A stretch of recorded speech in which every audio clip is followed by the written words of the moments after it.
English? Any other? Anybody else? Hindi English? Okay. ಹಾಂ, ಇದು ಸಮಸ್ಯೆ. ಈಗ ಇಲ್ಲಿ ಇಂಗ್ಲೀಷ್ ಎಲ್ರಿಗೂ ಬರುತ್ತಾ? ಇಂಗ್ಲೀಷ್ ಅರ್ಥ ಆಗಿರೋರು ಇದ್ದಾರೆ? Okay, I will do one thing. ನಾನು ಕನ್ನಡದಲ್ಲೇ ಮಾಡ್ತೀನಿ.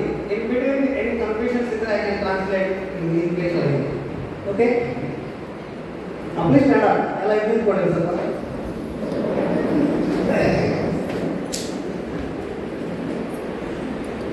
ಒಂದೊಂದು ಸತ್ಯ, ಇನ್ನು ಮುಂದೆ ನಾವು ಮಾತಾಡ್ತಿರುವಂಥ 1.5-2 ಗಂಟೆ ಏನಿದೆ, ನಿಮ್ಮ ಮತ್ತು ನನ್ನ ಬದುಕಿನಲ್ಲಿ ಖಂಡಿತ ಒಂದಾದರೂ ಹೊಸ ನಿರ್ಧಾರಕ್ಕೆ ಕಾರಣ ಆಗುತ್ತೆ. ನಾನು ಈ ಥರದ ಪೇರೆಂಟ್ಸ್ ಮೀಟಿಂಗನ್ನು, ಟ್ರೈನಿಂಗನ್ನು ಲಾಸ್ಟ್ ಒಂದು 30 ವರ್ಷದಿಂದ ಮಾಡ್ತಾ ಇದ್ದಾರೆ. 30 ವರ್ಷದ ಹಿಂದೆ ಪೇರೆಂಟ್ಸ್ ಮೀಟಿಂಗಿಗೆ ಬಂದವರು ಇವತ್ತು ನನ್ನ ಹತ್ರ ಕಾಂಟ್ಯಾಕ್ಟಲ್ಲಿದ್ದಾರೆ ತುಂಬ ಜನ. ಇವತ್ತು ಅವರ ಮಕ್ಕಳು ನಮ್ಮ ಹತ್ರ ಬಂದು ಮಾತಾಡಿಸ್ತಾರೆ, ನೀವು ಅವತ್ತು ಪೇರೆಂಟ್ ಮೀಟಿಂಗನ್ನು ನಮ್ಮ ಮನೆಗೆ ನೀವು ಹೇಳಿರ್ತಾರೆ, ತುಂಬ ಥ್ಯಾಂಕ್ಸ್ ಅಂತ ಮಕ್ಕಳು ಬಂದು ಹೇಳ್ತಾರೆ. Just imagine the result of the hours. Okay, ಈಗ ಸಣ್ಣ ಆಟ ಆಡಿ ಶುರು ಮಾಡೋಣ. ಕನ್ನಡ ಬರುತ್ತೆ ಅನ್ನೋರು ಓಕೆ, ಕನ್ನಡ ಬರದೇ ಇರೋರಿಗೆ ತಪ್ಪು ಮಾಡಿದ್ರು ಕ್ಷಮೆ ಇದೆ, ಪರವಾಗಿಲ್ಲ.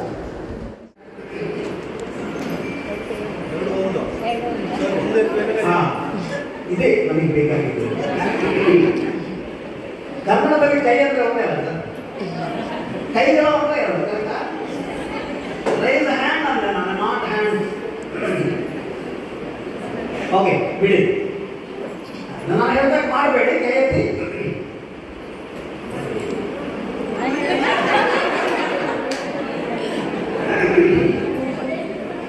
ನಾನು ಹೇಳ್ದಾಗ ಮಾಡಬೇಡಿ ಅಂತ ಹೇಳಿ, ನಿಮ್ಮ ಮಕ್ಕಳು ಇದನ್ನೇ ಮಾಡ್ತಾರೆ. ನೀವು ಹೇಳ್ದಾಗ ಮಾಡಬೇಡಿ ಅಂತಲೇ ಮಾಡ್ತಾರೆ.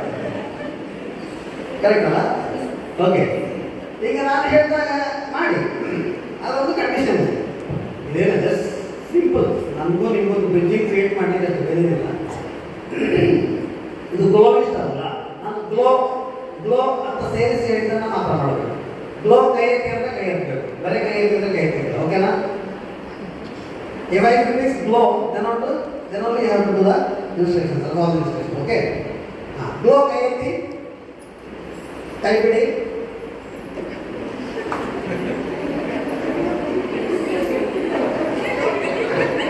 ಕೈ ಬಿಡಿಗೆ ನಾನು ಗ್ಲೋ ಹೇಳಿಲ್ಲ ಅಲ್ವಾ? ಓಕೆ, ಗ್ಲೋ ಕೈ ಬಿಡಿ, ಗ್ಲೋ ಕೈ ಎತ್ತಿ, ಗ್ಲೋ ಕೈ ಬಿಡಿ, ಕಿವಿಡ್ಕೊಳ್ಳಿ. ನಾನು ಮಾಡಿದಾಗ ಮಾಡಲಿಕ್ಕೆ ಹೇಳಿಲ್ಲ. ನಿಮ್ಮ ಮಕ್ಕಳು ನೀವು ಮಾಡಿದಾಗ ಮಾಡ್ತಾರೆ, ನೀವು ಹೇಳಿದಾಗ ಮಾಡ್ತಾರೆ. ಗ್ಲೋ ಕಿವಿಡ್ಕೊಳ್ಳಿ, ಬಿಡಿ. ಈ ಆಟದಲ್ಲಿ ಯಾರು ಎಷ್ಟು ಔಟ್ ಆಗಿದ್ದಾರೆ ಅಂತ ನಾನು ಹೊರಗೆ ನಿಲ್ಲಿಸೋದಿಲ್ಲ, ನೀವು ಲೆಕ್ಕ ಹಾಕೊಂಡ್ರೆ ಸಾಕು. ಓಕೆ, ಗ್ಲೋ ಕಿವಿ ಬಿಡಿ, ಗ್ಲೋ ಮೂಗು ಇಟ್ಕೊಳ್ಳಿ, ಗ್ಲೋ ಕೈ ಎತ್ತಿ. ಮೂಗು ಬಿಡ್ಲಿಕ್ಕೆ ಯಾರಿಗೆ ನೋಡಿ ಹೇಗೆ ಮಾಡ್ತಾರೆ, ಸರಿಯಾಗಿದೆ, ಕರೆಕ್ಟ್, ತುಂಬ ಜನ ಸರಿಯಾಗಿ ಮಾಡ್ತಾರೆ. ಗ್ಲೋ ಕೈ ಬಿಡಿ, ಗ್ಲೋ ಮೂಗು ಬಿಡಿ, ಕೂತ್ಕೊಳ್ಳಿ.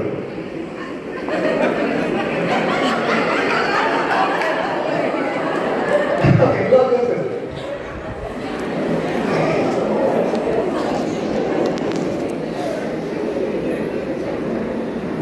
ರೈಟ್.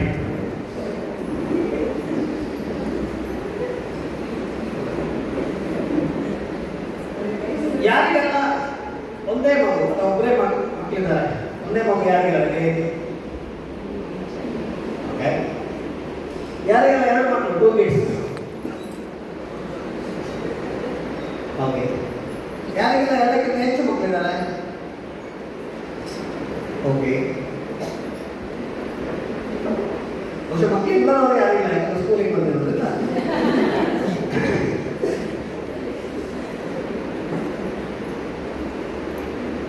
ಒಟ್ಟು 4-5 ವಿಷಯಗಳನ್ನು ಇವತ್ತು ಟಚ್ ಮಾಡ್ತೇವೆ.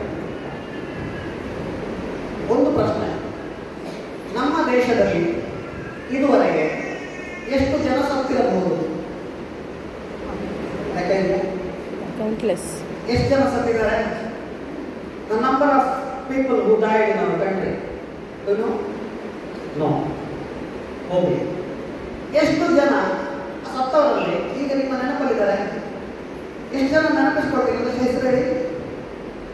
Just remember the names who died in our country.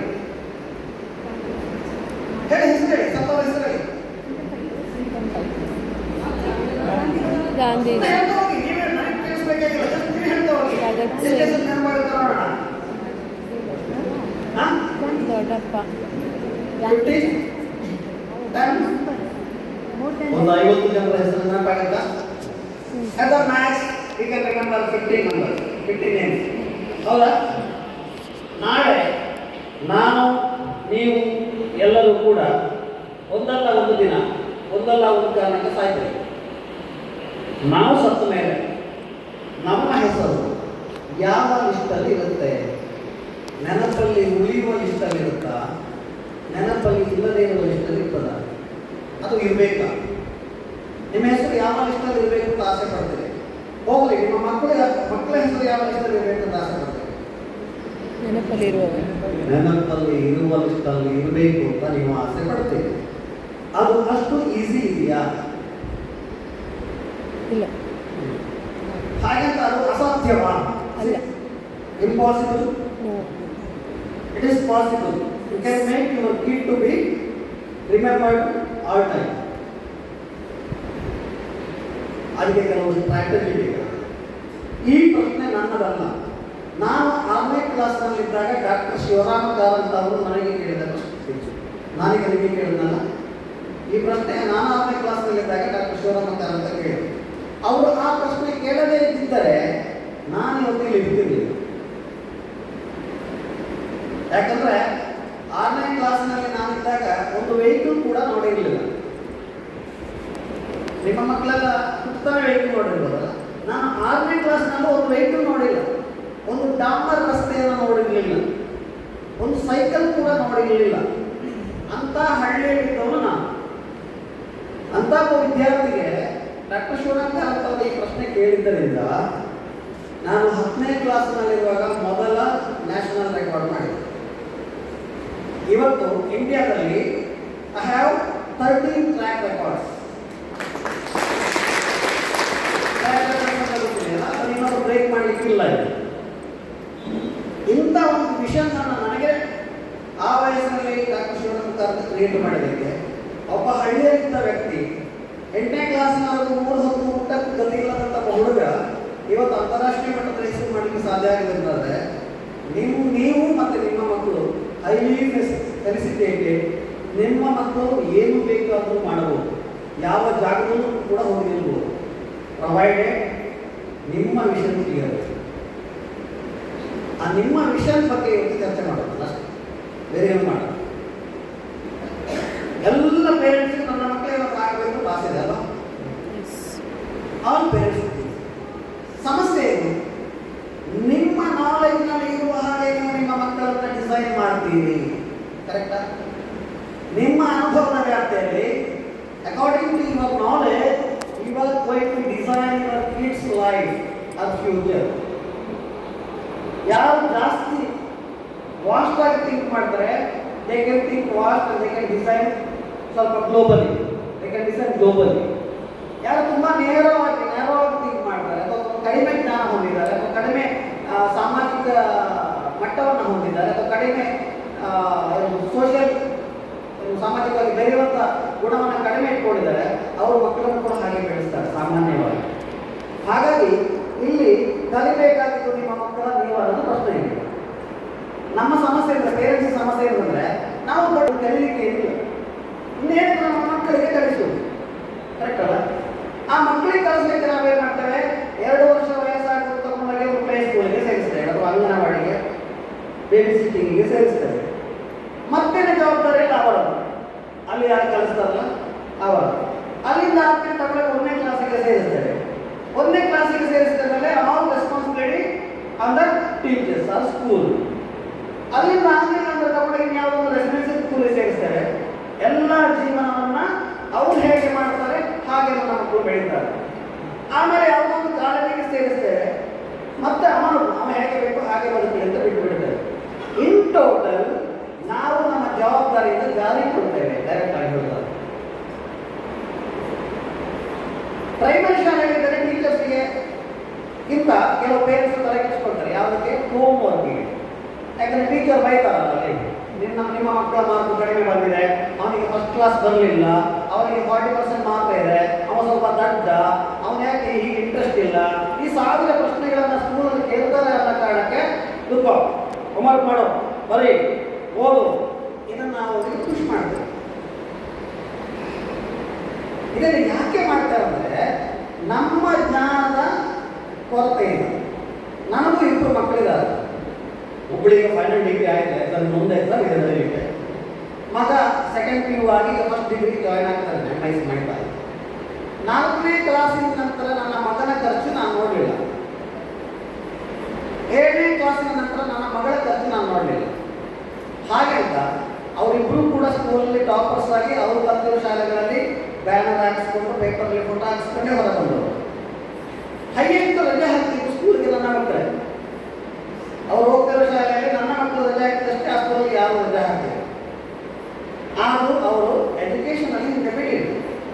ಹಾಗಂತ ನನ್ನ ಮಕ್ಕಳು SLC ಎಕ್ಸಾಮಿಗೆ ಪ್ರಿಪರೇಟರಿ ಎಕ್ಸಾಮಿಗೆ ಕೂಡ ರಜೆ ಮಾಡಿ ರಾಯಚೂರಲ್ಲಿ ನಾಟಕ ಶೋಕ್ಕೆ ಹೋಗಿದ್ರು. ನಾನು ಅದನ್ನು ಪ್ರಶ್ನೆ ಮಾಡಲಿಲ್ಲ. ನಾನು ಗೊತ್ತಿತ್ತು ಅವರು ಡಾಕ್ಟರ್ ಆಗ್ತಾರೆ. ಇಲ್ಲಿ 2 ದೃಷ್ಟಿಕೋನ ಇರಬೇಕು. ನಿಮ್ಮ ಮಕ್ಕಳು ಅಕಾಡೆಮಿಕ್ ಪರ್ಫಾರ್ಮೆನ್ಸಲ್ಲಿ ಮಾತ್ರ ಮುಂದೆ ಹೋಗಬೇಕಾ, ಅಥವಾ ಅಕಾಡೆಮಿಕ್ ಸ್ಕಿಲ್ಲಲ್ಲಿ ಮಾತ್ರ ಮುಂದೆ ಹೋಗಬೇಕಾ, ಲೈಫ್ ಸ್ಕಿಲ್ಲಲ್ಲೂ ಮುಂದೆ ಹೋಗಬೇಕಾ? ನಿಮ್ಮ ಮಕ್ಕಳು ಎಷ್ಟು ಜನರದ್ದು ಚೆನ್ನಾಗಿ ಮಾತಾಡ್ತಾರೆ, ಎಷ್ಟು ಜನರನ್ನ ಗ್ರೀಟ್ ಮಾಡ್ತಾರೆ, ಎಷ್ಟು ಜನರಿಗೆ ರೆಸ್ಪೆಕ್ಟ್ ಮಾಡ್ತಾರೆ. ಹೋಗಲಿ, ನಿಮ್ಮ ಪೇರೆಂಟ್ಸಿಗೆ ಮನೆಯಲ್ಲಿದ್ದವರಿಗೆ ಎಷ್ಟು ಜನಕ್ಕೆ ಚೆನ್ನಾಗಿ ರೆಸ್ಪೆಕ್ಟ್ ಕೊಡ್ತಾರೆ, ಎಷ್ಟು ಫ್ರೆಂಡ್ಶಿಪ್ ಇದೆ ನಿಮ್ಮ ಮಕ್ಕಳಿಗೆ, ಎಷ್ಟು ಎಕ್ಸ್ಟ್ರಾ ಕರಿಕ್ಯುಲರ್ ಆಕ್ಟಿವಿಟಿಯಲ್ಲಿ ಇದ್ದಾರೆ, ಎಷ್ಟು ಪುಸ್ತಕಗಳನ್ನು ಓದ್ತಾರೆ, ಎಷ್ಟು ಡ್ರಾಯಿಂಗ್ ಪೆನ್ಸಿಲ್ ಪೇಪರ್ಗಳನ್ನು ಉಪಯೋಗಿಸಿದ್ದಾರೆ, ಎಷ್ಟು ಹಾಡುಗಳನ್ನು ಹಾಡ್ತಾರೆ, ಯಕ್ಷಗಾನ, ನಾಟಕ, ಸಿನಿಮಾ, ಬೇರೆ ಬೇರೆ ಕ್ಷೇತ್ರದಲ್ಲಿ ಎಷ್ಟು ತೊಡಗಿಸಿಕೊಂಡಿದ್ದಾರೆ. ಇದನ್ನೆಲ್ಲ ನೀವು ಪ್ರಶ್ನೆ ಹಾಕಿ ನೋಡಿ. ಇದಕ್ಕೆಲ್ಲ ಉತ್ತರ ಹೌದು ಅಂತಾದರೆ ಅಂತ ಪೇರೆಂಟ್ಸ್ಗೆ ಟ್ರೈನಿಂಗ್ ಆಗುತ್ತೆ. ಅದು ಅಲ್ಲ ಅಂತಾದರೆ ಖಂಡಿತ ಟ್ರೈನಿಂಗ್ ಆಗುತ್ತೆ. ಹೆಚ್ಚಾಗಿ ಮಕ್ಕಳು ಹುಟ್ಟುತ್ತಾನೆ ಪೇರೆಂಟ್ಸ್ ಡಿಸೈಡ್ ಮಾಡ್ತಾರೆ, ನನ್ನ ಮಗ ಡಾಕ್ಟರ್ ಆಗಬೇಕು, ಅಥವಾ ಇಂಜಿನಿಯರ್ ಆಗಬೇಕು, ಟೀಚರ್ ಆಗಬೇಕು, ಮೆಕ್ಯಾನಿಕ್ ಆಗಬೇಕು. ಹೀಗೆ ಕೆಲವು ವರ್ಗದ ಪೇರೆಂಟ್ಸ್ ಹೀಗಿದ್ದಾರೆ. ಹಾಗಾಗಿ they are investing on the kids. Doctor ಆಗೋದಕ್ಕೆ ಇನ್ವೆಸ್ಟ್ಮೆಂಟ್ ಮಾಡೋದು, ಇಂಜಿನಿಯರಿಂಗ್ ಆಗೋದಕ್ಕೆ ಇನ್ವೆಸ್ಟ್ಮೆಂಟ್ ಮಾಡೋದು, ಅಲ್ವಾ, ಟೀಚರ್ ಆಗೋದಕ್ಕೆ ಇನ್ವೆಸ್ಟ್ಮೆಂಟ್ ಮಾಡೋದು. ಸೊ ಇನ್ವೆಸ್ಟ್ಮೆಂಟ್ ಅಂತ ಅಂದ ಕೂಡಲೇ ನಿಮಗೆ ಅದರ ರಿಟರ್ನ್ಸ್ ಬಗ್ಗೆ ಯೋಚನೆ ಇರ್ತಲ್ಲ. If I spend 1 lakh, what is the return ಅಂತ. ಹಾಗಾಗಿ ಮಕ್ಕಳನ್ನ ಒಂದು ಪ್ರಾಡಕ್ಟ್ ಆಗಿ ಟ್ರೀಟ್ ಮಾಡ್ತಾರೆ ಅಂತ ಪೇರೆಂಟ್ಸ್. ಒಂದು ಪ್ರಾಡಕ್ಟ್ ಆಗಿ, ನಾಟ್ ಎ ಹ್ಯೂಮನ್ ಬೀಯಿಂಗ್, ಒಂದು ಪ್ರಾಡಕ್ಟ್ ಥರ ಟ್ರೀಟ್ ಮಾಡ್ತಾರೆ. ಯಾರು ಪೇರೆಂಟ್ಸ್ ಮಕ್ಕಳನ್ನ ಪ್ರಾಡಕ್ಟ್ ಥರ ಟ್ರೀಟ್ ಮಾಡ್ತಾರೋ ಆ ಮಕ್ಕಳು ಯಾವತ್ತೂ ಕೂಡ ಈ ಸೆನ್ಸೇಷನ್ಸನ್ನು, ಹ್ಯುಮ್ಯಾನಿಟಿಯನ್ನು, ಭಾವನೆಗಳನ್ನು ಬೆಳೆಸಿಕೊಳ್ಳೋದಿಲ್ಲ. ಯಾಕಂದ್ರೆ ನಾನು ಸೈಕೋ ಕೌನ್ಸಿಲರ್ ಆಗಿ ನನಗೆ ತುಂಬ ಪೇರೆಂಟ್ಸ್ ಮಕ್ಕಳನ್ನ ಕರ್ಕೊಂಡು ಬರ್ತಾರೆ. ನಾನು 11 ಎಜುಕೇಷನ್ ಇನ್ಸ್ಟಿಟ್ಯೂಷನ್ಗೆ ಕನ್ಸಲ್ಟೆಂಟ್ ಆಗಿರ್ತೀನಿ, ಸೈಕಾಲಜಿ ಕನ್ಸಲ್ಟೆಂಟ್. ಅಲ್ಲಿಂದ ಟೀಚರ್ಸ್ ಎಲ್ಲ ಕಳಿಸ್ತಾರೆ, ಈ ಮಗನ ಸ್ವಲ್ಪ ನೋಡಿ ಸರ್, ಸರಿ ಇಲ್ಲ, ಆ್ಯಕ್ಚುಲಿ ಮಗು ಸರಿ ಇಲ್ಲ. ಆ ಕಳಿಸ್ತಾರಲ್ಲ ಪೇರೆಂಟ್ಸು, ಪ್ರಾಬ್ಲಮ್ ಅಲ್ಲಿ ಅಲ್ಲ, ತಮಾಷೆಗೆ ಹೇಳ್ತಾ ಇಲ್ಲ. ಯಾವತ್ತೂ ಕೂಡ ನಾನು ನೋಡೋದು ನನ್ನ ದೃಷ್ಟಿಕೋನದಿಂದ, ನನ್ನ ವ್ಯೂವನ್ನು ನೋಡ್ತೇನೆ, ನನ್ನ ಪರ್ಸ್ಪೆಕ್ಟಿವ್ ನೋಡ್ತೇನೆ ಜಗತ್ತನ್ನು. ವಿ ನೆವರ್, ನಾನು ಬೇರೆಯವರಷ್ಟು ಬೇರೆಯವ್ರ ಜಾಗದಲ್ಲಿ ನಾನು ನಿಂತು ಯಾವತ್ತೂ ನೋಡೋದೇ ಇಲ್ಲ. ಇದು ನಮ್ಮ ಸಮಸ್ಯೆ. ಇಲ್ಲಿ ಎಜುಕೇಶನ್ ಎಷ್ಟಾಗಿದೆ ನಿಮಗೆ ಅನ್ನೋದು ಇಂಪಾರ್ಟೆಂಟ್ ಅಲ್ಲ. 1ನೇ ಕ್ಲಾಸ್ಗೆ ಹೋಗೋದಿದ್ರು ಕೂಡ ಇದು ಸಮಸ್ಯೆ ಅಲ್ಲ. ಶಿಕ್ಷಣ ಮತ್ತು ಸಂಸ್ಕಾರ, ಅಕಾಡೆಮಿಕ್ ಎಜುಕೇಶನ್ ಅಂತ ಕಲ್ಚರ್ ನಾವು ಬೆಳೆಸ್ಕೊಂಡಿದ್ದೀವಿ. ಹಾಗಾಗಿ ನೀವು ಎಷ್ಟು ಓದಿದ್ದೀನಿ ಅನ್ನೋದು ಇಂಪಾರ್ಟೆಂಟ್ ಆಗೋದಿಲ್ಲ, ನೀವು ಎಷ್ಟು ಬದುಕಿದ್ದೀನಿ ಅನ್ನೋದು ಇಂಪಾರ್ಟೆಂಟ್. ನಿಮ್ಮ ಮನೆಗೆ ಎಷ್ಟು ಜನ ಬರ್ತಾರೆ ಫ್ರೆಂಡ್ಸು, ನಿಮ್ಮ ರಿಲೇಟಿವ್ಸ್ ಜೊತೆ ನೀವು ಹೇಗಿದ್ದೀರಿ, ನಿಮ್ಮ ವ್ಯವಹಾರದಲ್ಲಿ ನೀವು ಎಷ್ಟು ಪ್ರಾಂಪ್ಟ್ ಆಗಿದ್ದೀರಿ, ನಿಮ್ಮ ಮಾತುಕತೆಯಲ್ಲಿ ಎಷ್ಟು ಸ್ಮೂತ್ ಆಗಿದ್ದೀರಿ, ಇವೆಲ್ಲವೂ ಕೂಡ ನಿಮ್ಮ ಮಕ್ಕಳ ಬೆಳವಣಿಗೆಯಲ್ಲಿ ಕೌಂಟ್ ಆಗುತ್ತೆ. ನಾನು ಹೇಳ್ತೀನಿ ನೆಕ್ಸ್ಟ್ ಮೋಡಿ ಪ್ರೊಸೆಸ್. ಇದು PD, ಇದುವರೆಗೆ ಮಾತಾಡೋದು ನಾನು PD. ನಮ್ಮ ಜಗತ್ತಿನಲ್ಲಿ 4 ಜಾತಿಯ ಜನ ಇರ್ತಾರೆ. ಒಟ್ಟು 4 ಜಾತಿ ಜನ, ಹಿಂದೂ, ಮುಸ್ಲಿಂ, ಕ್ರಿಸ್ತಾರಲ್ಲ. ಒಂದು ಜಾತಿಯ ಜನ I am okay, you are okay ಅನ್ನೋ ಜಾತಿ, ನಾನು ಸರಿ ನೀನು ಸರಿ ಅನ್ನೋ ಜಾತಿ. ಇನ್ನೊಂದು ಜಾತಿ ಜನ ಇದ್ದಾರೆ, I am okay, you are not okay, ನಾನು ಸರಿ ನೀನು ಸರಿ ಇಲ್ಲ ಅನ್ನೋ ಜಾತಿ. ಇನ್ನೊಂದು ಜಾತಿ ಇದೆ, you are okay, I am not okay, ನೀನು ಸರಿ ನಾನು ಸರಿ ಇಲ್ಲ ಅನ್ನೋ ಜಾತಿ. ಇನ್ನೊಂದು ಜಾತಿ ಇದೆ, I am not okay, you are also not okay, ನಾನು ಸರಿ ಇಲ್ಲ ನೀನು ಸರಿ ಇಲ್ಲ ಅನ್ನೋ ಜಾತಿ. ಸೊ ನೀವು ಯಾವ ಜಾತಿಯಾಗಿದ್ದೀರಿ ನೋಡ್ಕೊಳ್ಳಿ. ಈ ಕ್ಯಾಟಗರಿಯಲ್ಲಿ ನಿಮ್ಮ ಜಾತಿ ಯಾವುದು ಅಂತ ನೋಡ್ಕೊಳ್ಳಿ. ಬಹಳಷ್ಟು ಪೇರೆಂಟ್ಸ್ ಅನ್ಕೊಂಡ ನಾವುಗಳು ಮಾಡೋ ಹೇಳೋದು ನನಗೆ ನಾವು ಪಗದುಂಟಲ್ಲ, ನನಗೆ ನಾವು ಮಗದುಂಟಲ್ಲ ಅಂದರೆ ನಾವು ಸರಿ, ನೀನು ಮಾಡಿದ್ದು ಸರಿ ಇಲ್ಲ ಅಂದರೆ ಅದೇ ಧಾಟಿಯಲ್ಲಿ ನಾವು ಮಕ್ಕಳನ್ನ ಸಾಕೋರು ಬಹಳಷ್ಟು ಇರ್ತಾರೆ. ಯಾವ ಜಾಗದಿಂದ ಒಳ್ಳೆಯದು ಹೇಳಿ? ನಾನು ಸರಿ ನೀನು ಸರಿ ಅಂತ ಇದ್ರೆ ಜಗತ್ತಿನಲ್ಲಿ ಯಾವ ಸಮಸ್ಯೆಗಳು ಬರೋದಿಲ್ಲ, ಯಾವ ಸಮಸ್ಯೆಗಳು ಬರೋದಿಲ್ಲ. ಇನ್ನೊಂದು ವರ್ಗ ಇದೆ, ನೀನೇ ಸರಿ ಯಾವ ಮಾರ ಈ ಮಾಡಲಿಕ್ಕೆ ಅನ್ನೋ ಕಾಲೇಜ್ ನಾನು ಸರಿ ಇಲ್ಲ ಎಲ್ಲ ನೀನು ಹೇಳಿದ ಹಾಗೆ. ಎಷ್ಟೋ ಜನ ನನ್ನ ಮನೇಲಿ ಮಾಡಿ ಗಂಡ ಹೆಂಡತಿ ಜಗಳ ಆಗುತ್ತೆ ಮಕ್ಕಳ ವಿಷಯದಲ್ಲಿ. ಅದು ನೀನು ಮಾಡಿದ್ದಪ್ಪ ನೀನು ಮಾಡಿದ್ದಲ್ಲ, ಆಯ್ತಪ್ಪ ನೀವು ಮಾಡಿದಾಗ ಆಯ್ತು ನೀವು ಮಾಡಿದಾಗ ಇರಲಿ ಅಂದರೆ ನಂದೇನಿಲ್ಲ ನೀನೇ ಆಯ್ತು ನಾಳೆ ನೀನು ನೋಡ್ಕೊ ಮಗನ, ನಾಳೆ ನೀವು ನೋಡ್ಕೊಳ್ಳಿ ಮಗನ, ನನಗೆ ಅಲ್ವಾ ಇದನ್ನೆಲ್ಲ ಹೇಳೋದು ಆಗ್ತದೆ. ಇದೆಲ್ಲ ಈ ಇರೋ ಕ್ಲಾಸ್ಗಳು ಬರೋದೇನು ಗೊತ್ತಾ, ನಮ್ಮ ಈ ಜಾತಿಯಿಂದ ಅಥವಾ ನಾವು ಎಲ್ಲಿ ನಮ್ಮನ್ನು ಪ್ಲೇಸ್ ಮಾಡ್ಕೊಂಡಿದ್ದೇವೆ. ಯಾವ ಸಮಸ್ಯೆ ನೋಡಿ, ಮನೆಯಲ್ಲಿ ಗಂಡ ಹೆಂಡತಿ ಜಗಳ ಆಯ್ತು ಕೂತ್ಕೊಳ್ಳಿ, ಹೆಂಡತಿ ಆಟ ಕೂತಿದ್ದಾಳೆ, ಗಂಡ ಈಚೆ ಕೂತಿದ್ದಾನೆ, ಗಂಡ ಫ್ರೆಂಡ್ ಬರ್ತಾರೆ, ಗಂಡ ಮಾರ ತಪ್ಪೇ ಇದೆಯಲ್ಲ ಸಾಮಾನ್ಯ ತಗೊಂಡು ಈ ಯಾವುದು ಯಾರ ಮೇಲೆ ಹಾಕೋದವನು ಹೆಂಡತಿ ಫ್ರೆಂಡ್ ಬರ್ತಾರೆ, ನಾನೇ ಮಾರ ಮನೆ ಬಂದು ಅದಿದ್ದದೇ ಮಾರೆ ಅವ್ರು ಯಾವಾಗಲೂ ಕಿರಿಕಿರಿ ಅಂದರೆ ಹೆಂಡತಿ ಗಂಡನ ಮೇಲೆ, ಗಂಡ ಹೆಂಡತಿಯ ಮೇಲೆ ಆಪಾದನೆ ಹಾಕೋದು. ಯಾವುದಾದ್ರೂ ನಾವು ಈ ಜಗಳಕ್ಕೆ ನನ್ನ ಕಾಂಟ್ರಿಬ್ಯೂಷನ್ ಎಷ್ಟು ಅಂತ ಥಿಂಕ್ ಮಾಡ್ತೇವೆ. ಇದಕ್ಕೆ ನಾನೆಷ್ಟು ಕಾರಣ ಆಗಿದ್ದೇನೆ, ನಾನೆಷ್ಟು ರೀಸನ್ ಆಗಿದ್ದೇನೆ, ಒಂದು ಮೂಡ್ ಆಫ್ ಆದರೆ ಈ ಮೂಡ್ ಆಫ್ ಆಗಲಿಕ್ಕೆ ನಾನೆಷ್ಟು ಕಾರಣ ಅಂತ ಯಾವ್ದಾದ್ರು ಥಿಂಕ್ ಮಾಡ್ತೇವೆ ನಮ್ಮ ಮನೆಯಲ್ಲಿ. ಅಕಸ್ಮಾತ್ ಹಾಗೆ ಥಿಂಕ್ ಮಾಡೋ ಅಭ್ಯಾಸ ಬೆಳೆಸ್ಕೊಂಡ್ರೆ ಮನೆ ಸುಂದರವಾಗಿರುತ್ತೆ, ಮನೆ ಯಾವುದು ಕೂಡ ನೆಮ್ಮದಿಯಿರುತ್ತೆ, ಖುಷಿಯಿರುತ್ತೆ. ಸಮಸ್ಯೆ ಅಂದರೆ ನಾನು ಮಾಡಿದೆಲ್ಲವೂ ಸರಿ, ಬೇರೆಯವರು ಮಾಡಿದೆಲ್ಲವೂ ತಪ್ಪು ಅಂತ ಮನೋಭಾವ ನಮ್ಮಲ್ಲಿ ಇರೋದರಿಂದ ನಮ್ಮ ಮಕ್ಕಳು ತುಂಬ ಅಡ್ಡದಾಗಿ ಹೋಗ್ಲಿಕ್ಕೆ. ಇದು ಯಾಕೆ ಆಗುತ್ತೆ ಅಂದರೆ ಮ್ಯಾನ್ ಮೋಲ್ಡಿಂಗ್ ಪ್ರೋಸೆಸ್ ಅಂತ ಇದೆ. ಇದನ್ನು ಹೇಳ್ತಾರೆ, ಗಮನವಿಟ್ಟು ಕೇಳಿ. ಮ್ಯಾನ್ ಮೋಲ್ಡಿಂಗ್ ಪ್ರೋಸೆಸ್ ಅಂದರೆ ಈ ರಸ್ತೆ ಬದಿಗಳೆಲ್ಲ ಮೂರ್ತಿಗಳನ್ನು ಮಾಡಿ ಮಾಡ್ತಾರೆ ನೋಡಿದ್ರ, ಈ ಪಿಒಪಿಗಳ ಗೊಂಬೆಗಳನ್ನು ಅವರು ತುಂಬ ಅದೇ ಥರದ ತುಂಬ ಮೂರ್ತಿಗಳನ್ನು ಮಾಡ್ತಾರೆ. ಅದು ಹೇಗೆ ಮಾಡ್ತಾರೆ ಹೇಳಿ? ಹೇಗೆ ಮಾಡ್ತಾರೆ? ಒಂದು ಅಚ್ಚಿ ಇರ್ತದಲ್ಲ, ಒಂದು ಮೋಲ್ಡ್ ಇರ್ತದೆ. ಆ ಮೋಲ್ಡ್ಗೆ ಪಿಒಪಿ ಹಾಕಿ ತೆಗಿತಾರೆ, ಹಾಕ್ತಾರೆ, ತೆಗಿತಾರೆ, ಹಾಕ್ತಾರೆ, ತೆಗಿತಾರೆ. ಒಂದೇ ಥರದ ಮೂರ್ತಿಗಳಿರ್ತವೆ, ನೋಡ್ಲಿಕ್ಕೆ ಒಂದೇ ಥರ. ಅದರಲ್ಲಿ ಗುಣ ವ್ಯತ್ಯಾಸ ಇರುವುದಿಲ್ಲ, ಹೇಗೆ ಜೀವ ಇರುವುದಿಲ್ಲ. ಅದು ಇಲ್ಲಿರುವ ಇಷ್ಟು ಮೂರ್ತಿಗಳು ನೋಡ್ಲಿಕ್ಕೆ ಒಂದೇ ಥರ, ಅದರ ಗುಣ ವ್ಯತ್ಯಾಸ ಇದೆಯಲ್ಲ. ಇದು ಕೂಡ ಬೇರೆ ಬೇರೆ ಅಚ್ಚಿನಲ್ಲಿ ಆಗುದು, ಒಂದೇ ಅಚ್ಚಿನಲ್ಲಿ ಆಗುದು.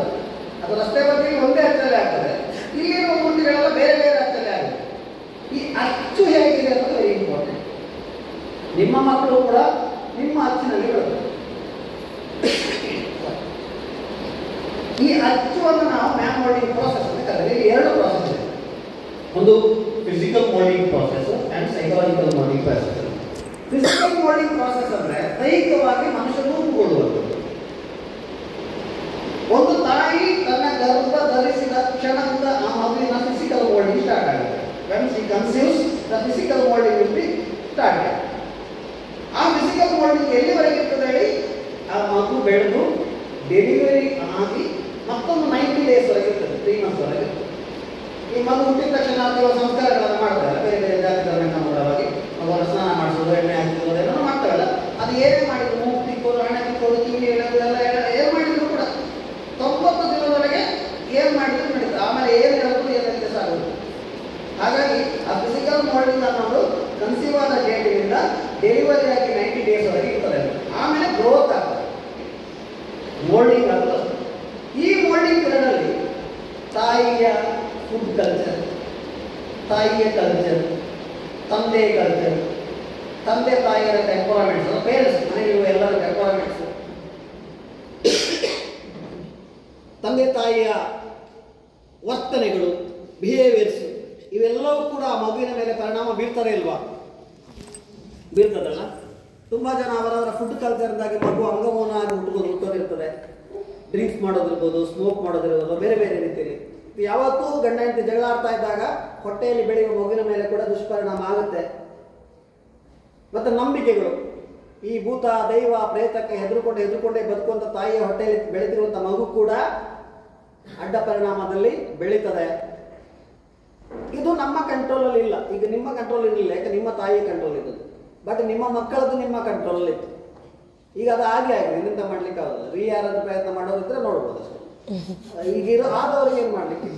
ಓಕೆ, ಅದಾದ್ದರಿಂದ ಫಿಸಿಕಲ್ ಮೋಲ್ಡಿಂಗ್ ಬಗ್ಗೆ ಈಗ ನಾನು ಹೆಚ್ಚು ತಲೆ ಕೆಡಿಸ್ಕೊಳ್ಳಿಕ್ಕಿಲ್ಲ.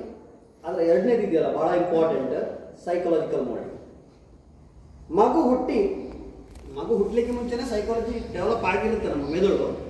ಆದರೆ ಆಸ್ ಪರ್ ರೆಕಾರ್ಡ್ ಸೈಂಟಿಫಿಕಲಿ ಅಥವಾ ಸೈಕಾಲಜಿಕಲ್ ಏನು ಹೇಳ್ತಾರೆ ಅಂದರೆ, ಮಗು ಹುಟ್ಟಿ 90 ದಿನದ ನಂತರ ನಡೆಯುವ ಎಲ್ಲ ಘಟನೆಗಳನ್ನು ವಿ ಕ್ಯಾನ್ ರಿಕಾಲ್, ನೆನಪು ಮಾಡಿಸಿದ್ರೆ ವಾಪಸ್ ತಗೊಳ್ಳಿಕ್ಕೆ ಸಾಧ್ಯ ಇರುತ್ತೆ. ಹಾರ್ಡ್ ಡಿಸ್ಕಲ್ಲಿ ಸೇವ್ ಅದನ್ನು ನಾವು ಹೇಗೆ ತೆಗಿಬೋದು, ಹಾಗೆ ನಿಮ್ಮ ಮಗುವಿನ ಮೆದುಳಲ್ಲಿ ದಾಖಲೆ ಆದದನ್ನು ನಾವು ತೆಗಿಲಿಕ್ಕಾಗುತ್ತೆ, ನಿಮಗೂ ಕೂಡ.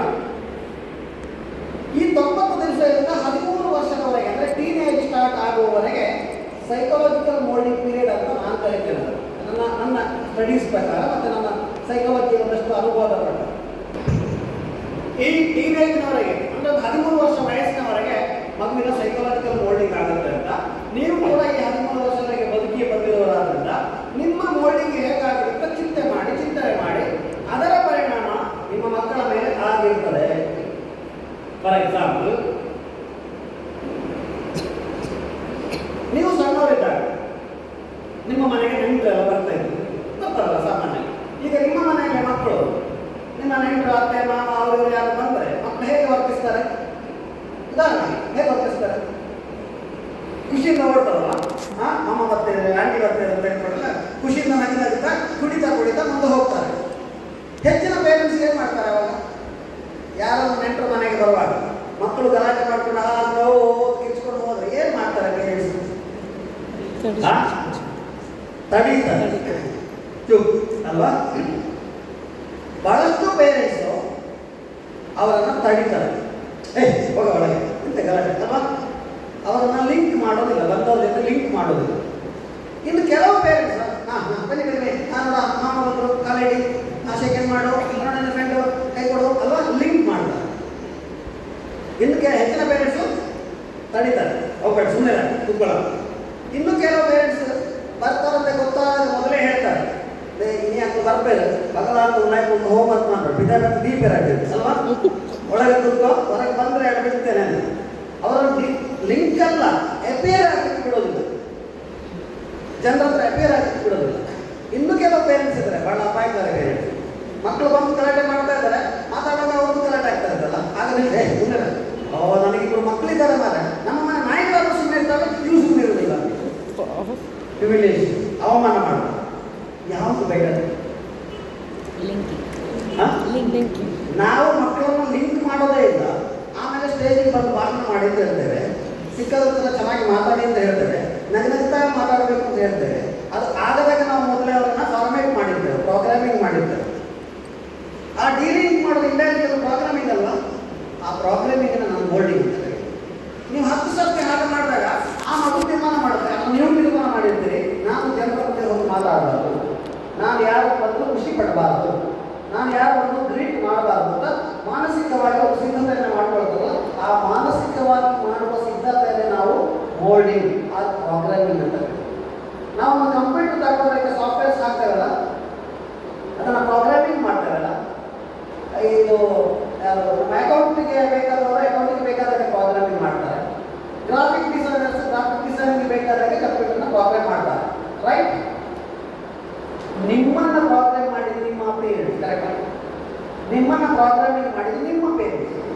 ಆದರೆ ನಿಮ್ಮ ಪೇರೆಂಟ್ಸಿಗೆ ಆದಷ್ಟು ನಾಲೆಜ್ ಇತ್ತು, ಅದರ ಆಧಾರದಲ್ಲಿ ನಿಮ್ಮನ್ನು ಪ್ರೋಗ್ರಾಮಿಂಗ್ ಮಾಡಿ, ನಿಮಗೆ ಬೇಕಾದಾಗ ಪ್ರೋಗ್ರಾಮಿಂಗ್ ಮಾಡಿ, ಕರೆಕ್ಟಾ? ಯಾಕಂದ್ರೆ ನನ್ನ ಅಪ್ಪ ನನಗೆ ಪ್ರೋಗ್ರಾಮಿಂಗ್ ಮಾಡುವಾಗ ಅದು P4ನ ಕಾಲ, ಬಟ್ ಈಗ ನಾನು ಬದುಕ್ತಿರೋದು ವಿಂಡೋಸ್ XP ಮ್ಯಾಕಿನ ಕಾಲ. ನಾನು ಅಪ್ಪ ಮಾಡಿದ P4ನ ಪ್ರೋಗ್ರಾಮಿಂಗ್ ಇಟ್ಕೊಂಡು ಈಗ ಬದುಕಲಿಕ್ಕೆ ಆಗ್ತದ? I have to reprogram, reinstall programs, softwares.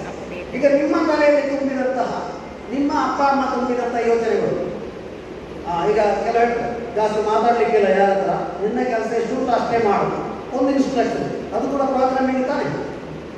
ಅದು 3 ಸರ್ತಿ ಹೇಳ್ತಾರೆ ಅಪ್ಪ ಅಮ್ಮ, ಹಾಗಾಗಿ ಯಾರು ಬಂದು ಅಂದರೆ ಮತ್ತೆ ಮಾತಾಡಲಿಕ್ಕಿಲ್ಲ, ಹೇಳಿದ್ದಾರೆ ತಲೆಯಲ್ಲಿ ಬರ್ತದೆ, ಅಪ್ಪ ಹೇಳಿದಾರಲ್ಲ ಯಾರ ಹತ್ರ ಮಾತಾಡಲಿಕ್ಕಿಲ್ಲ, ಯಾರ ಹತ್ರ. ಈಗ ಯಾರು ತುಂಬ ಹೆಣ್ಮಕ್ಳು ಜಾಸ್ತಿ ನಗ್ತಾ ಇರ್ತಾರೆ,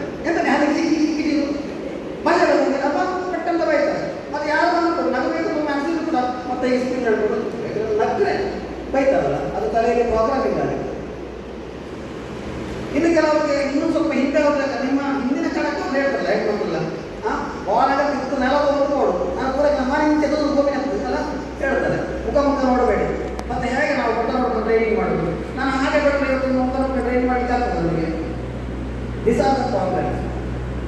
ಇದನ್ನು ಅರ್ಥ ಮಾಡ್ಕೊಳ್ಳಿ. ನೀವು ಹೇಗೆ ಪ್ರಾಬ್ಲಮ್ ಮಾಡಲ್ಪಟ್ಟಿದ್ದೀರಿ. ಕೆಲವರ ಮುಖ ನೋಡುವಾಗ ನೋಡಿ, ಎಲ್ಲರಿಗೂ ಮುಖ ಒಂದೇ ಥರ ಇದೆ. ಎರಡೆರಡು ಕಣ್ಣು, ಮೂಗು, ಕಿವಿ, ಬಾಯಿ ಎಲ್ಲ ಒಂದು. ಕೆಲವರಿಗೆ 4 ಕಣ್ಣಿದೆ. ಆದರೆ ಭಾವನೆಗಳು ಒಂದೇ ಥರ ಇಲ್ಲಲ್ಲ. ಕೆಲವರು ಖುಷಿ ಖುಷಿಯಿಂದ ಕೈ ಕೇಳ್ತಾರೆ ನನ್ನ. ಕೆಲವರು ಈಗ ಯಾಕೆ ಸಾವು ಅಲ್ವಾ? ಕೆಲವರು ಮುಖ ಹಾಗೆ, ಕೆಲವರು ಹೇಳ್ತಾರೆ ನೋಡಿ, ಒಬ್ಬೊಬ್ಬರ ಮುಖದಲ್ಲಿ ಒಂದೊಂದರ ಭಾವನೆ ಇದೆ. ಈ ಭಾವನೆಗಳೇ ವ್ಯತ್ಯಾಸ. ಈಗ ಲ್ಯಾಂಗ್ವೇಜ್ ಬರೋದಿದ್ರೆ ಅವನಿಗೆ ನಾನು ಹೇಳಿದ ಅರ್ಥ ಆಗಿರೋದು ಅದು ಪಾಪ ಹೀಗೆ ನೋಡ್ಬೇಕು, ನಮಗೆ ಅರ್ಥ ಆಗೋದಿಲ್ಲ. ಈಗ ಗೆದ್ದ ಥಿಂಗ್ಸ್ ಅದು ಬಿಟ್ಟರೆ ಲ್ಯಾಂಗ್ವೇಜ್ ಅರ್ಥ ಆದರೂ ಕೂಡ ಕೆಲವರು ಹೀಗೆ ನೋಡ್ತಾ ಇದ್ದಾರೆ. ನನಗೆ ಡೌಟ್ ಆಗಬೇಕು, ಇವ್ರು ಎಂತ ಅರ್ಥ ಆಗ್ತಿಲ್ಲ. ಶಾಲೆಗೆ ಪಾಠ ಮಾಡೋಕ್ಕೆ ನಮ್ಮ ಮಕ್ಕಳು ಹಾಕಿ ಕೊಟ್ಟಿರ್ತಾರೆ. ಹಾಗಾದರೆ ಮುಖ ನೋಡಲಿಕ್ಕೆ ಎಲ್ಲರೂ ಒಂದೇ ಥರ ಇದ್ದರೂ ಕೂಡ ಭಾವನೆಗಳ ವ್ಯತ್ಯಾಸ ಆಗಿದ್ದು ಯಾಕೆ ಹೇಳಿ? ಯಾಕಂದರೆ ನೀವು ಆ ಮೋಲ್ಡಿಂಗ್ ಪೀರಿಯಡಲ್ಲಿ ಅನುಭವಿಸ್ತಿದೆಯಲ್ಲ, ಅದು ನಿಮ್ಮ ಮುಖವನ್ನು ಹಾಗೆ ಮಾಡಿ. ಫಾರ್ ಎಕ್ಸಾಂಪಲ್ ನಮ್ದು ಹೇಳ್ತೇನೆ. ನಾನು 4ನೇ ಕ್ಲಾಸಿನವರೆಗೆ, 4ನೇ ಕ್ಲಾಸಿನವರೆಗೆ ಆಮೇಲೆ ಕೂಡ ನಾನು ಕ್ಲಾಸಿನ ಅತ್ಯಂತ ಎತ್ತರದವನು. ಹಾಗಾಗಿ ಡ್ಯೂರಿಂಗ್ ಮೈ ಚೈಲ್ಡ್ಹುಡ್ ನಾನು ಆಲ್ವೇಸ್ ಐ ಬ್ಲೇಮ್ ಬಿಕಾಸ್ ನನಗೆ ಕ್ವಶನ್ ಮಾಡಲಿಕ್ಕೆ ಆಗ್ತಾ ಇಲ್ಲ. ನಾನು ಇದ್ದದ್ದೇ ಸಣ್ಣ ಅಲ್ಲ. ಯಾರು ಬಂದು ಹೊಡೆದಿಕ್ಕೆ ಬಂದು ಕೂಡ ನಾನೇ ಓಡಬೇಕಾದ್ರೆ ನಾನು ತಿರುಗಿಸಿ ಹೊಡೆದಿಕ್ಕೆ ಆಗ್ತಿರಲಿಲ್ಲ ಅವರು, ಯಾಕೆ ನಾನು ಇದ್ದದ್ದೇ ಅಷ್ಟೇ. ಹಾಗಾಗಿ ಆಟ ಆಟ ಕೂಡ ನಮ್ಮನ್ನು ಯಾರು ಸೇರಿಸ್ಕೊಡ್ತಿರಲಿಲ್ಲ ಶಾಲೆಗೆ. ಯಾಕೆ ಹೋಗ ಅವ್ನು ಕಾಲಡಿಗೆ ಸಿಗ್ತಾನೆ ಅಲ್ಲಿ ಇದ್ದದ್ದು ಇಷ್ಟೇ ಅಲ್ಲ, ಸೇರಿಸ್ಕೊಳ್ತಿರ್ಲಿಲ್ಲ. ಮತ್ತೆ ಏನಾದ್ರು ಸ್ವಲ್ಪ ಕಿರಿಕಿರಿ ಮಾಡ್ಕೊಂಡು ಬಂದು ಹೊಡಿತಿದ್ರು. ಹುಡುಗರು ಮಾತ್ರ ಹುಡುಗಿಯರು ಹೊಡಿತಿದ್ರು. ಯಾಕೆ ನಾನು ತಿರುಗಿಸಿ ಹೊಡಿತಿಲ್ಲ ಗ್ಯಾರಂಟಿ ಇದ್ದವರು. ಹಾಗೆ ಏಟು ತಿಂದು ಅವಮಾನ ಆಗಿ ಆಗಿ ಆಗಿ ನನ್ನ ಮುಖ ಒರಿಜಿನಲ್ ಹೇಗಿತ್ತು ಗೊತ್ತಾ? ಇದು ನನ್ನ ಒರಿಜಿನಲ್. ನಾನು ಒರಿಜಿನಲ್ ನನ್ನ ಫೇಸ್ ಮಾಸ್ಕ್ ಹೀಗಿದೆ ಆಯ್ತಾ. ಮತ್ತೆ ಯಾರಾದ್ರೂ ಕಷ್ಟಪಟ್ಟು ನಗಬೇಕು ಅಂದ್ರೆ ನಾನು ನಗ್ತಿದ್ದದ್ದು ಎಷ್ಟು ಗೊತ್ತಿಲ್ಲ. This was my original face, molded during my childhood. ನಾನು ಅದನ್ನೇ ಇಟ್ಕೊಂಡು ಇವತ್ತು ಟ್ರೈನರ್ ಆಗಿರ್ಲಿಕ್ಕೆ ಆಗ್ತದ? I remoulded myself. ನಾನು ಬದಲಾಯಿಸ್ಕೊಂಡೆ. ನಾನೀಗ ಯಾರಿಗೆ ಹೆದರಬೇಕಾಗಿಲ್ಲ. ಯಾಕಂದ್ರೆ ಡಾಕ್ಟರ್ ಶಿವಕುಮಾರ್ ಅಂತ ಮಾರ್ಗದರ್ಶನ ಸಿಗುತ್ತಲ್ಲ ಅಂತ ತುಂಬ ನಾನು ಚೇಂಜ್ ಮಾಡ್ಕೊಂಡೆ. ನನ್ನ ಮನೋಭಾವನ ಚೇಂಜ್ ಮಾಡ್ಕೊಂಡು ನಾನು ಯಾಕೆ ಹೆದರಬೇಕು? ಆವಾಗ ನಾನು ಹೆದರ್ತಿದ್ದೆ ಅಫ್ಕೋರ್ಸ್. ಈಗ ಯಾಕೆ ಹೆದರಬೇಕು?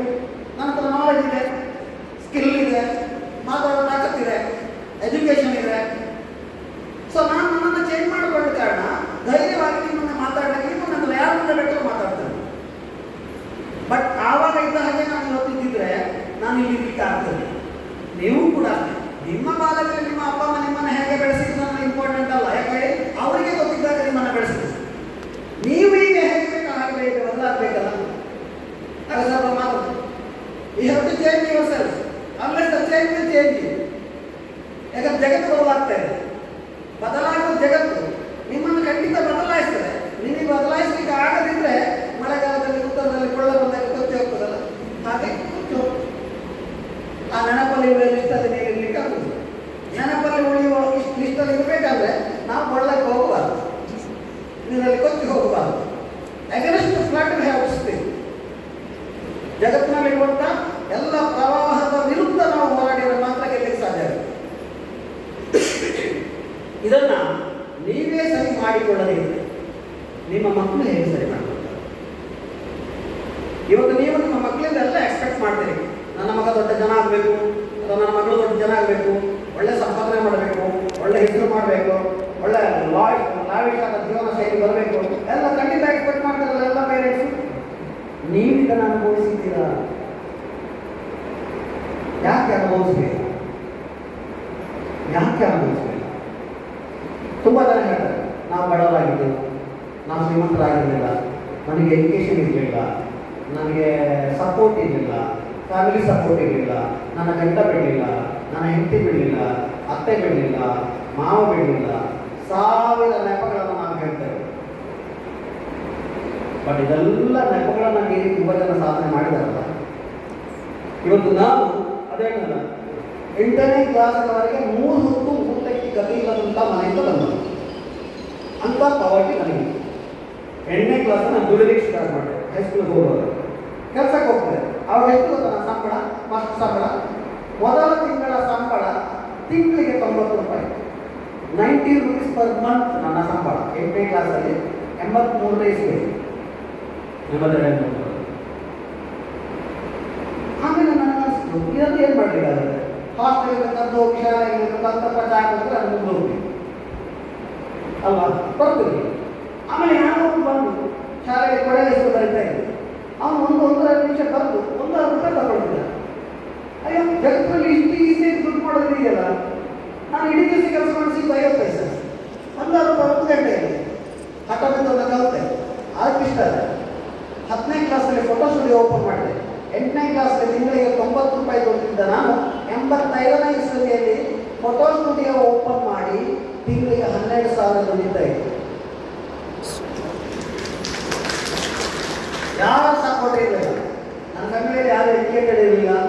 ಮನೆ ಬಿಟ್ಟೊಂದು ಯಾವುದೊಂದು ಹೋಟೆಲ್ನ ಹಿಂದ್ಗಡೆ ರೂಮಲ್ಲಿ ನಾವು ಇದ್ದೆ ನಿಲ್ಲಿಗೆ, ಮಂಚ ಗಿಂಚ ಏನಿರಲಿಲ್ಲ. ಒಂದು ಹಳೆ ಹುಡುಗರು ಚಾಯ್ ಬಿಟ್ಟರೆ ನನ್ನ ರೂಮಲ್ಲಿ ಏನೂ ಇರಲಿಲ್ಲ. ಅಂಥ ಸ್ಥಿತಿಯಲ್ಲಿ ನಾನು ಸ್ಟುಡಿಯೋ ಓಪನ್ ಮಾಡ್ತೀನಿ. ಯಾಕಂದ್ರೆ ಹೇಳ್ತಾವೆ ಒಂದೇ ಒಂದು ಎಷ್ಟು ಮಾಡ್ತೇನೆ ಕ್ಯಾಮರಾ ಮಾಡಿ ಸ್ಟುಡಿಯೋ ಓಪನ್ ಮಾಡ್ತೀನಿ. ಸ್ಟುಡಿಯೋ ಓಪನ್ ಮಾಡಿದ್ರೆ ನನಗೆ ರೀಲ್ ಹಾಕ್ಲಿಕ್ಕೆ ಗೊತ್ತಿರಲಿಲ್ಲ. ನಾನು ಬೇರೆ ಸ್ಟುಡಿಯೋಗೆ ಹೋಗಿ ರೀಲ್ ಹಾಕ್ಸ್ಕೊಂಡು ಬರೋದು. ಅದು ಒಂದು ತಿಂಗಳು ಬರ್ತಿತ್ತು, ಒಂದು 35 ಫೋಟೋ ಮುಗಿಯುವಾಗ ಪುನಃ ಹೋಗಿ ಯಾವ್ದು ರೀಲ್ ಚೇಂಜ್ ಮಾಡಿಸಿ ಮನೆಗಳಲ್ಲಿ ಯಾವ್ದು ಗೊತ್ತಾಯ್ತು ನೀನು ಬರಬೇಕಲ್ಲ, ಅವ್ರು ರೀಲ್ ಹಾಕಿ ಕೊಡ್ತಿದ್ದೆ. ಒಂದ್ಸರಿ 2 ರೀಲ್ ನಾನೇ ಕಿತ್ತಾಗಿ ಪುನಃ ಹಾಕಿದೆ. ಆಮೇಲೆ ಆ ರೀಲ್ ಮುಗಿಸ್ಬೇಕಲ್ಲ ಎಷ್ಟು ಹಾಕಿದ್ದನ ಅದನ್ನು ಇದ್ದ ಬಂದ ಫೋಟೋ ಎಲ್ಲ ತೆಗೆದೆ, ಹಾಕಿದ್ದು ಹೂವಿಂದ ಸಿಕ್ಕಿದ್ದೆಲ್ಲ ತೆಗೆದೆ. ಅಷ್ಟೊತ್ತಿಗೆ ಯಾರೋ ಒಬ್ಬ ತಮಿಳುನಾಡಿನಿಂದ ಕ್ಯಾಲೆಂಡರ್ ಮಾಡ್ಕೊಂಡು ಬಂದ. ನಿಮ್ಮದು ಸ್ಟುಡಿಯೋ ಉಂಟಾ? ಹೌದು. ಇದು ಫೋಟೋ ಚೆನ್ನಾಗಿ ಉಂಟು, ಕ್ಯಾಲೆಂಡರ್ಗೆ ಕೊಡ್ತೀರಾ ಕೇಳಿದೆ. ಕೊಡ್ತೇನೆ ಹೇಳಿದೆ. 8 ಫೋಟೋ ಕೊಟ್ಟೆ, 12,000 ಕೊಟ್ಟರು. ನನ್ನ first see where there is bill that is bill. ಹಾಗಾಗಿ ನೀವು ಈಗಲೂ ಕೂಡ ಲಾವಿಶ್ ಆಗಿ ಬದುಕಲಿಕ್ಕೆ ಆಗೋದಿಲ್ಲ ಅಂತ ತುಂಬ ಪೇರೆಂಟ್ಸ್ ಹೇಳೋದಿದ್ರೆ ನಿಮ್ಮ ವಿಷನ್ನ ಪ್ರಾಬ್ಲಮ್, ಜಗತ್ತಿನ ಸಮಸ್ಯೆ ಅದು. ಆಮೇಲೆ ನೋಡಿ, ನಾನು ದುಡಿತಾ ಬಂದೆ. ಡಿಗ್ರಿಗೆ ಹೋದಾಗ ಎಲೆಕ್ಟ್ರಿಕಲ್ ಶಾಪ್ ಮಾಡಿದೆ, ಜೀಪ್ ತಗೊಂಡೆ, ರಿಕ್ಷಾ ಬಾಡಿಗೆ ಬಿಟ್ಟೆ, ಹೋಟೆಲ್ ಮಾಡಿದೆ. ಆಮೇಲೆ ಬಿಸ್ನೆಸ್ಸಲ್ಲಿ ಇಂಪ್ರೂವ್ ಆಗ್ತಾ SSLCಯಲ್ಲಿ 8ನೇ ಕ್ಲಾಸಲ್ಲಿ ಚಂದ ಎತ್ತಿ ಫೀಸ್ ಕಟ್ಟಿದ್ದೆ ನಾನು.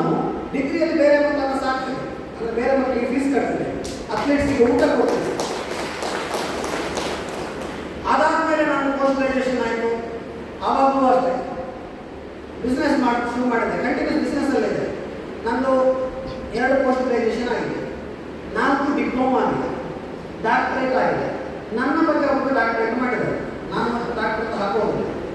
ಇದೆಲ್ಲ ಸಾಧ್ಯ ಆಗಿದೆ ಒಂದೇ ನಂತರ ಒಂದು ವಿಷನ್ ಇದೆ. ಈ ವಿಷನ್ ಯಾಕೆ ಕ್ರಿಯೇಟ್ ಆಗ್ತದೆ? ನಾನು ಯಾಕೆ ನನ್ನ ಕಥೆ ಹೇಳ್ತೇನೆ, ನೀವು ನಿಮ್ಮ ಪ್ಲೇಸ್ಗೆ ಕೂತ್ಕೊಂಡು ಯೋಚನೆ ಮಾಡಿ. ನೀವೀಗ ಏನಾದರೂ ಸಾಧನೆ ಮಾಡೋದಿಲ್ಲ ಅಂತಂದರೆ ನೆಕ್ಸ್ಟ್ ಪಾರ್ಟ್ನ ಮಕ್ಕಳು 5-10 ನಿಮಿಷ ಮುಗಿಸಿ ನೆಕ್ಸ್ಟ್ ಮಕ್ಕಳು ಆಗಿ ಬರ್ತಾರೆ. ನೀವೀಗ ನಿಮ್ಮ ಜಾಗದಲ್ಲಿ ನಿಮ್ಗೇನಾದರೂ ಡೇಟ್ ಹಾಕೊಂಡಿದ್ರೆ, ಲಿಮಿಟೇಷನ್ಸ್ ಹಾಕಿದ್ರೆ ಜಸ್ಟ್ ಬ್ರೇಕ್ ದಟ್ ಫ್ರೆಂಡ್ಸ್, ಅದು ಒಡೆದು ಮುಂದೆ ಬನ್ನಿ. ನೀವು ಬದಲಾಗಿದ್ರೆ ನಿಮ್ಮ ಮಕ್ಕಳು ಬದಲಾಗುತ್ತೆ. ಅರ್ಥ ಆಯ್ತಾ? ನಾನು ಇಷ್ಟೆಲ್ಲ ಮಾಡಿದ್ದು ಯಾಕಂದರೆ ನಮ್ಮ ಊರಲ್ಲಿ ಒಬ್ಬರು ಡಾಕ್ಟ್ರು MS ಓದಿ ಬಂದು, ಆಯುರ್ವೇದಿಕ್ಕಿನ ಪೋಸ್ಟ್ ಗ್ರಾಜುಯೇಷನ್ ಓದಿ ಬಂದು, ಡಾಕ್ಟರ್ ಶ್ಯಾಮ್ ಭಟ್ ಅಂತೇಳಿ ಅವರು ಜೀಪಲ್ಲಿ ಫಸ್ಟ್ ನಮ್ಮ ಊರಿಗೆ ಬಂದರು. ನಾನು ಹೇಳಲಿಲ್ಲ, ಅಂದರೆ ಅಷ್ಟೊತ್ತಿಗೆ ನಾನು ವೆಹಿಕಲ್ ನೋಡಿ ಅವರು ಜೀಪಲ್ಲಿ ಬಂದು ಎಲ್ಲರೂ ಹೋಗಿ ಅವ್ರಿಗೆ ಟ್ರೀಟ್ ಮಾಡ್ತಾ ಇದ್ರು. ನಮಸ್ಕಾರ ನಮಸ್ಕಾರ ಗೊತ್ತಲ್ಲ, ಅವ್ರಿಗೆ ಯಾಕೆ ಟ್ರೀಟ್ ಮಾಡ್ತಾ ಇದ್ದಂತೆ, ಅವ್ರಿಗೆ ಸ್ಟೇಟಲ್ಲಿ 2nd ರ್ಯಾಂಕ್ ಬಂದಿತ್ತು. ಕರ್ನಾಟಕ ಸ್ಟೇಟಲ್ಲಿ 2nd ರ್ಯಾಂಕ್ ಹೊರಡು, ನಮ್ಮ ಊರವರಲ್ಲ. ಹಾಗೆ ಬಂದವರೆಲ್ಲ ಟ್ರೀಟ್ ಮಾಡ್ತಾರೆ. ಹಾಗೆ ನಾವು ಶಾಲೆಗೆ ಹೋಗೋದು ಇಂಟ್ರೆಸ್ಟ್ ಇರ್ತದೆ ಮಕ್ಕಳಿಗೆ ತಿಳಿಸಿ. ನಾವು ಕೂಡ ಮತ್ತೆ ಹೋಗಿ ಈಗೆಲ್ಲ ಕೈ ಕೊಟ್ಟೆ ಅವರಿಗೆ. ಅವ್ರು ಕೈ ಕೊಟ್ಟಾಗ ಇವರೆಲ್ಲ ಏನೋ ಇಂಗ್ಲೀಷಲ್ಲಿ ಹೇಳ್ತಿದ್ರಲ್ಲ, ಬೆಸ್ಟ್ ಆಫ್ ಲಕ್ ಅದು ನಾನು ಹೇಳ್ತಿದ್ರು. ನಾನು ಕೂಡ 2 ಇಂಗ್ಲೀಷ್ ಶಬ್ದ ಅದನ್ನ ಹೆಚ್ಚಿ ಹೇಳಿದೆ. ಅದು ಅವನು ನೆಗಡಿದ್ರು, ನಾನು ನೋಡಿ ಸಾರಿ ಅವನು ಹೇಳಿದಾಗ ನನಗೆ ಈಗ ಭಾವನೆ ಇದೆ. ಆವಾಗ ಅವ್ರು ನೆಗಡಿದ್ರು.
ನಿಮ್ಮ ಮಕ್ಕಳ ವ್ಯಾಪ್ತಿಯನ್ನು ಬಾಕ್ಸನ್ನು ಸಣ್ಣ ಮಾಡಬೇಡಿ.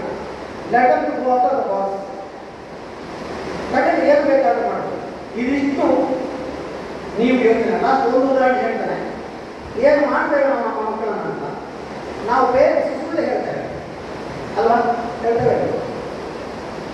ಪೇರೆಂಟ್ಸ್ ಮಕ್ಕಳಿಗೆ ಚೀಟ್ ಮಾಡ್ತೇವೆ, ಮೋಸ ಮಾಡ್ತೇವೆ. ಹೌದಾ? ಹೌದು, ತುಂಬ ಇಡೀ ದಿವಸದಲ್ಲಿ 10 ಸರ್ತಿ ಮಕ್ಕಳ ಹತ್ರ ಮಾತಾಡ್ತಿದ್ರೆ 5 ಸರ್ತಿ ನಾವು ಸುಮ್ಮನೆ ಹೇಳ್ತೀವಿ. ಲೆಕ್ಕ ಹಾಕ್ತೀವಿ, ನೀವು ಬರ್ತಿತ್ತು ನೋಡಿ. ಹೌದಾ? ಒಂದು 10 ಬಿಹೇವಿಯರ್ ಮಾಡಿದರೆ ಅದು 5 ಬಿಹೇವಿಯರ್ ನಾವು ಚೀಟ್ ಮಾಡಿದ್ದೇವೆ. ಯಾಕಂದ್ರೆ ನಮ್ಮ ಸೈಕಾಲಜಿ ತುಂಬ ಸ್ಟಡಿ ಮಾಡಿದ್ದೀವಿ. ಒಂದು ಉದಾಹರಣೆ, ನನ್ನ ಮಗನ ಹತ್ರ ಮಗನಿಗೆ ಹಲ್ಲು ನೋಡಿದೆ. ನಾನು ಡಾಕ್ಟರ್ ಹತ್ರ ಕರ್ಕೊಂಡು ಹೋಗ್ತಾನೆ, ಡೆಂಟಿಸ್ಟ್ ಹತ್ರ. ಅವ್ರು ನೋಡಿ ಹೇಳ್ತಾರೆ, ಮಗನಿಗೆ ಹಲ್ಲೆಲ್ಲ ಹುಡುಕಾಗುತ್ತೆ, ಚಾಕ್ಲೇಟ್ ತಿನ್ನಲಿಕ್ಕೆ ಬಿಡಬೇಡಿ ಸದ್ಯಕ್ಕೆ ಅಂತ ಹೇಳ್ತಾರೆ. ನಾನು ಕರ್ಕೊಂಡು ಬಂದೆ. ಪ್ರೈವೇಟ್ ಆಫೀಸರ್ ಸಿಕ್ಕಿದ್ರು. ನಿಮ್ಮ ಮಗನ ಸರ್ ನಮಸ್ತೆ, ಅವ್ರ ದೇವರು ಚಾಕ್ಲೇಟ್ ತೆಗೆದು ಕೊಟ್ಟು ನನ್ನ ಮಗನಿಗೆ. ಆಗ ನಾನು ಏನು ಮಾಡ್ತೇನೆ? ಡಾಕ್ಟರ್ ಹೇಳಿದ್ರು ಚಾಕ್ಲೇಟ್ ತಿನ್ನಿಸ್ಬೇಡಿ. ಇವರು ಇಷ್ಟು ಗೌರವ ಚಾಕ್ಲೇಟ್ ಕೊಡ್ತಾರಲ್ಲ, ನಾನೇನು ಮಾಡಬೇಕು? ಏನು ಮಾಡಬೇಕು? ಬೇಡ ಅಂತ ಹೇಳಿದ್ರೆ ಅವ್ರಿಗೆ ಬೇಕಾದ್ರೆ ಬೇಕು ಅಂತ ಹೇಳಿದ್ರೆ ನಾವು ತಿಂತಾರೆ. ಈಗ ನಾನು ಜಾಣ ಸುಮ್ಮನೆ ಹೇಳ್ತಾರೆ, ಬೇಡ ಬೇಡ ಸರ್ ಅವನಿಗೆ ಸ್ವೀಟ್ ತಿಂದರೆ ಆಗುದಿಲ್ಲ, ವಾಮಿಟ್ ಆಗಿ ಹೇಳ್ತಾರೆ. ಅರ್ಥ ಆಯ್ತಾ? 2 ಸನ್ನಿವೇಶ ನಿಭಾಯಿಸಿದಾಗಾಯಿತು. ಮಗ ಚಾಕ್ಲೇಟ್ ತಿನ್ನೋದಾಗೆಲ್ಲ ಮಾಡಿದಾಗಾಯಿತು, ಜೊತೆಗೆ ನಾನು ಇವತ್ತು ಬಚಾವಾಗಾಯಿತು. ಅವನಿಗೆ ಸ್ವೀಟ್ ತಿಂದರೆ ಆಗೋದಿಲ್ಲ, ವಾಮಿಟ್ ಆಗಿಬಿಡ್ತಾರೆ ಅಂತ ಒಬ್ಬರು ಸುಮ್ಮನೆ ಹೇಳ್ತಾರೆ. ಆಗ ಅವರು ಹೌದಾ ಸಾರಿ ಅವ್ರು ಚಾಕ್ಲೇಟ್ ವಾಪಸ್ ಹಾಕೊಳ್ತಾರೆ. ಮಗನಿಗೂ ಕನ್ಫರ್ಮ್ ಆಯಿತು ಚಾಕ್ಲೇಟ್ ಸಿಗುವುದಿಲ್ಲ ಅಂತ ಅಲ್ಲ. ನನಗೂ ಸಮಾಧಾನ ಆಯಿತು, ನಾನು ಹೇಗೆ ಬಚಾವ್ ಮಾಡಿದೆ ಮಗನ. ಈ ಸುಳ್ಳನ್ನು 10 ಜನರ ಹತ್ರ ಹೇಳ್ತಾರೆ ನಾನು. ಆವಾಗ ನನ್ನ ಮಗ ತೀರ್ಮಾನ ಮಾಡ್ತಾರೆ, ಬಹುಶಃ ನನಗೆ ಸ್ವೀಟ್ ತಿಂದರೆ ಆಗುವುದಿಲ್ಲ ಅಂತ ನಮ್ಮ ಹೇಳ್ತಾ ಇದ್ದಾರಲ್ಲ. ಆಮೇಲೆ ಏನೇ ಸ್ವೀಟ್ ಕೊಟ್ಟು ಅವ್ರಿಗೆ ವಾಮಿಟ್ ಆಗೋ ಸಾಧ್ಯತೆ ಇದೆ. ಯಾಕೆ? ದಟ್ ವಿಲ್ ಬಿ ರೆಕಾರ್ಡೆಡ್ ಅಂತ ಹೇಳಿದ್ರು. ಮಕ್ಕಳ ಮೆಮೊರಿ ರೆಕಾರ್ಡ್ ಇದ್ದ ಹಾಗೆ ಅದು ಇಲ್ಲಿ ರೆಕಾರ್ಡ್ ಆಗಿರುತ್ತೆ. ನಿಮಗೆ ಅಂತ 1000 ಸುಳ್ಳುಗಳ ರೆಕಾರ್ಡ್ ಆಗಿರುತ್ತೆ. ನಿಮ್ಮ ಅಪ್ಪ ಅಮ್ಮ ಹೇಳಿದ್ರು ದೇವರ ಹೆಸರಲ್ಲಿ ಬಾಬಾ ಕೈ ಮುಗಿದವರಿಗೆ ಭಜನೆ ಮಾಡು, ಇಲ್ಲಾಂದ್ರೆ ದೇವರಿಗೆ ಕೋಪ ಬರ್ತದೆ, ಶಾಪ ಕೊಡ್ತಾರೆ ಅಲ್ವಾ? ನಾನು ತಪ್ಪಲ ಹೊರಗೋಗ್ಬೇಡ, ಹೊರಗೆ ಹೋದ್ರೆ ತುಂಬ ಬರ್ತದೆ, ಊಟ ಇದೆ, ಇಂಥದ್ದೆಲ್ಲ ತುಂಬಿಸ್ತಾರಲ್ಲ. ನಾವು ಅದನ್ನು ನಮ್ಮ ಮಕ್ಕಳಿಗೆ ಇದೇ ಕೊಡ್ತೀವಿ ಅಲ್ಲ. ಅದು ಬ್ರಹ್ಮರ ಕಸುಂಟು ಎಂತ ಹೇಳ್ತೇವೆ. ಇಲ್ಲ ಅದನ್ನು ಸೃಷ್ಟಿ ಮಾಡಿ ನಾವು ಇದೆಲ್ಲ ಪ್ರಾಬ್ಲಮ್. ಆ ಮಗುವನ್ನು ನಾವು ಎಕ್ಸ್ಪೆಕ್ಟ್ ಮಾಡ್ತೇವೆ, ಒಬ್ಬನೇ ಬಸ್ಸಿಗೆ ಹೋಗಿ ಬಾ ಶಾಲೆಗೆ. ನಾವು ಅದನ್ನು ಹೇಳ್ತೀವಿ. ಈಗ ಭಯಂಕರ ಡೇಂಜರ್, ನೀನು ನೋಡಿದ್ಯಾ ಇನ್ನೊಂದು ಆಕ್ಸಿಡೆಂಟ್ ಆಗಿ 10 ಜನ ಸತ್ತಿದ್ದಾರೆ ಅಂತ ಮಗನ ಹತ್ರ ಹೇಳುದು. ಆ ಮಗ ಜಾಗ್ರತೆ ಹೋಗಿ ಬಸ್ ಇಟ್ಟು ಒಬ್ಬನೇ ಕಳಿಸ್ತಾ ಮಗ ಹೋಗ್ತದೆ. ಅದರಿಂದ ಒಂದು ಕಥೆ ಹೇಳ್ತಾರೆ, ನಿನ್ನ ಆಕ್ಸಿಡೆಂಟ್ 10 ಜನ ಸತ್ತಿದ್ದಾರೆ ಅಂತ. ಮತ್ತೆ ಅದೇ ಮಗ ನಾವು ಹಿಡ್ಕೊಂಡಾಗಿ ಬಸ್ ಹತ್ತಿಸಿ ಜಾಗ್ರತೆ ಹೋಗಿ ಬರೋ ಮಗ ಅಂತ ಹೇಳ್ತಾರೆ. ಆ ಮಗ ಹೋಗ್ತದೆ ಮಾನಸಿಕವಾಗಿ ನೆಮ್ಮದಿಯಲ್ಲಿ.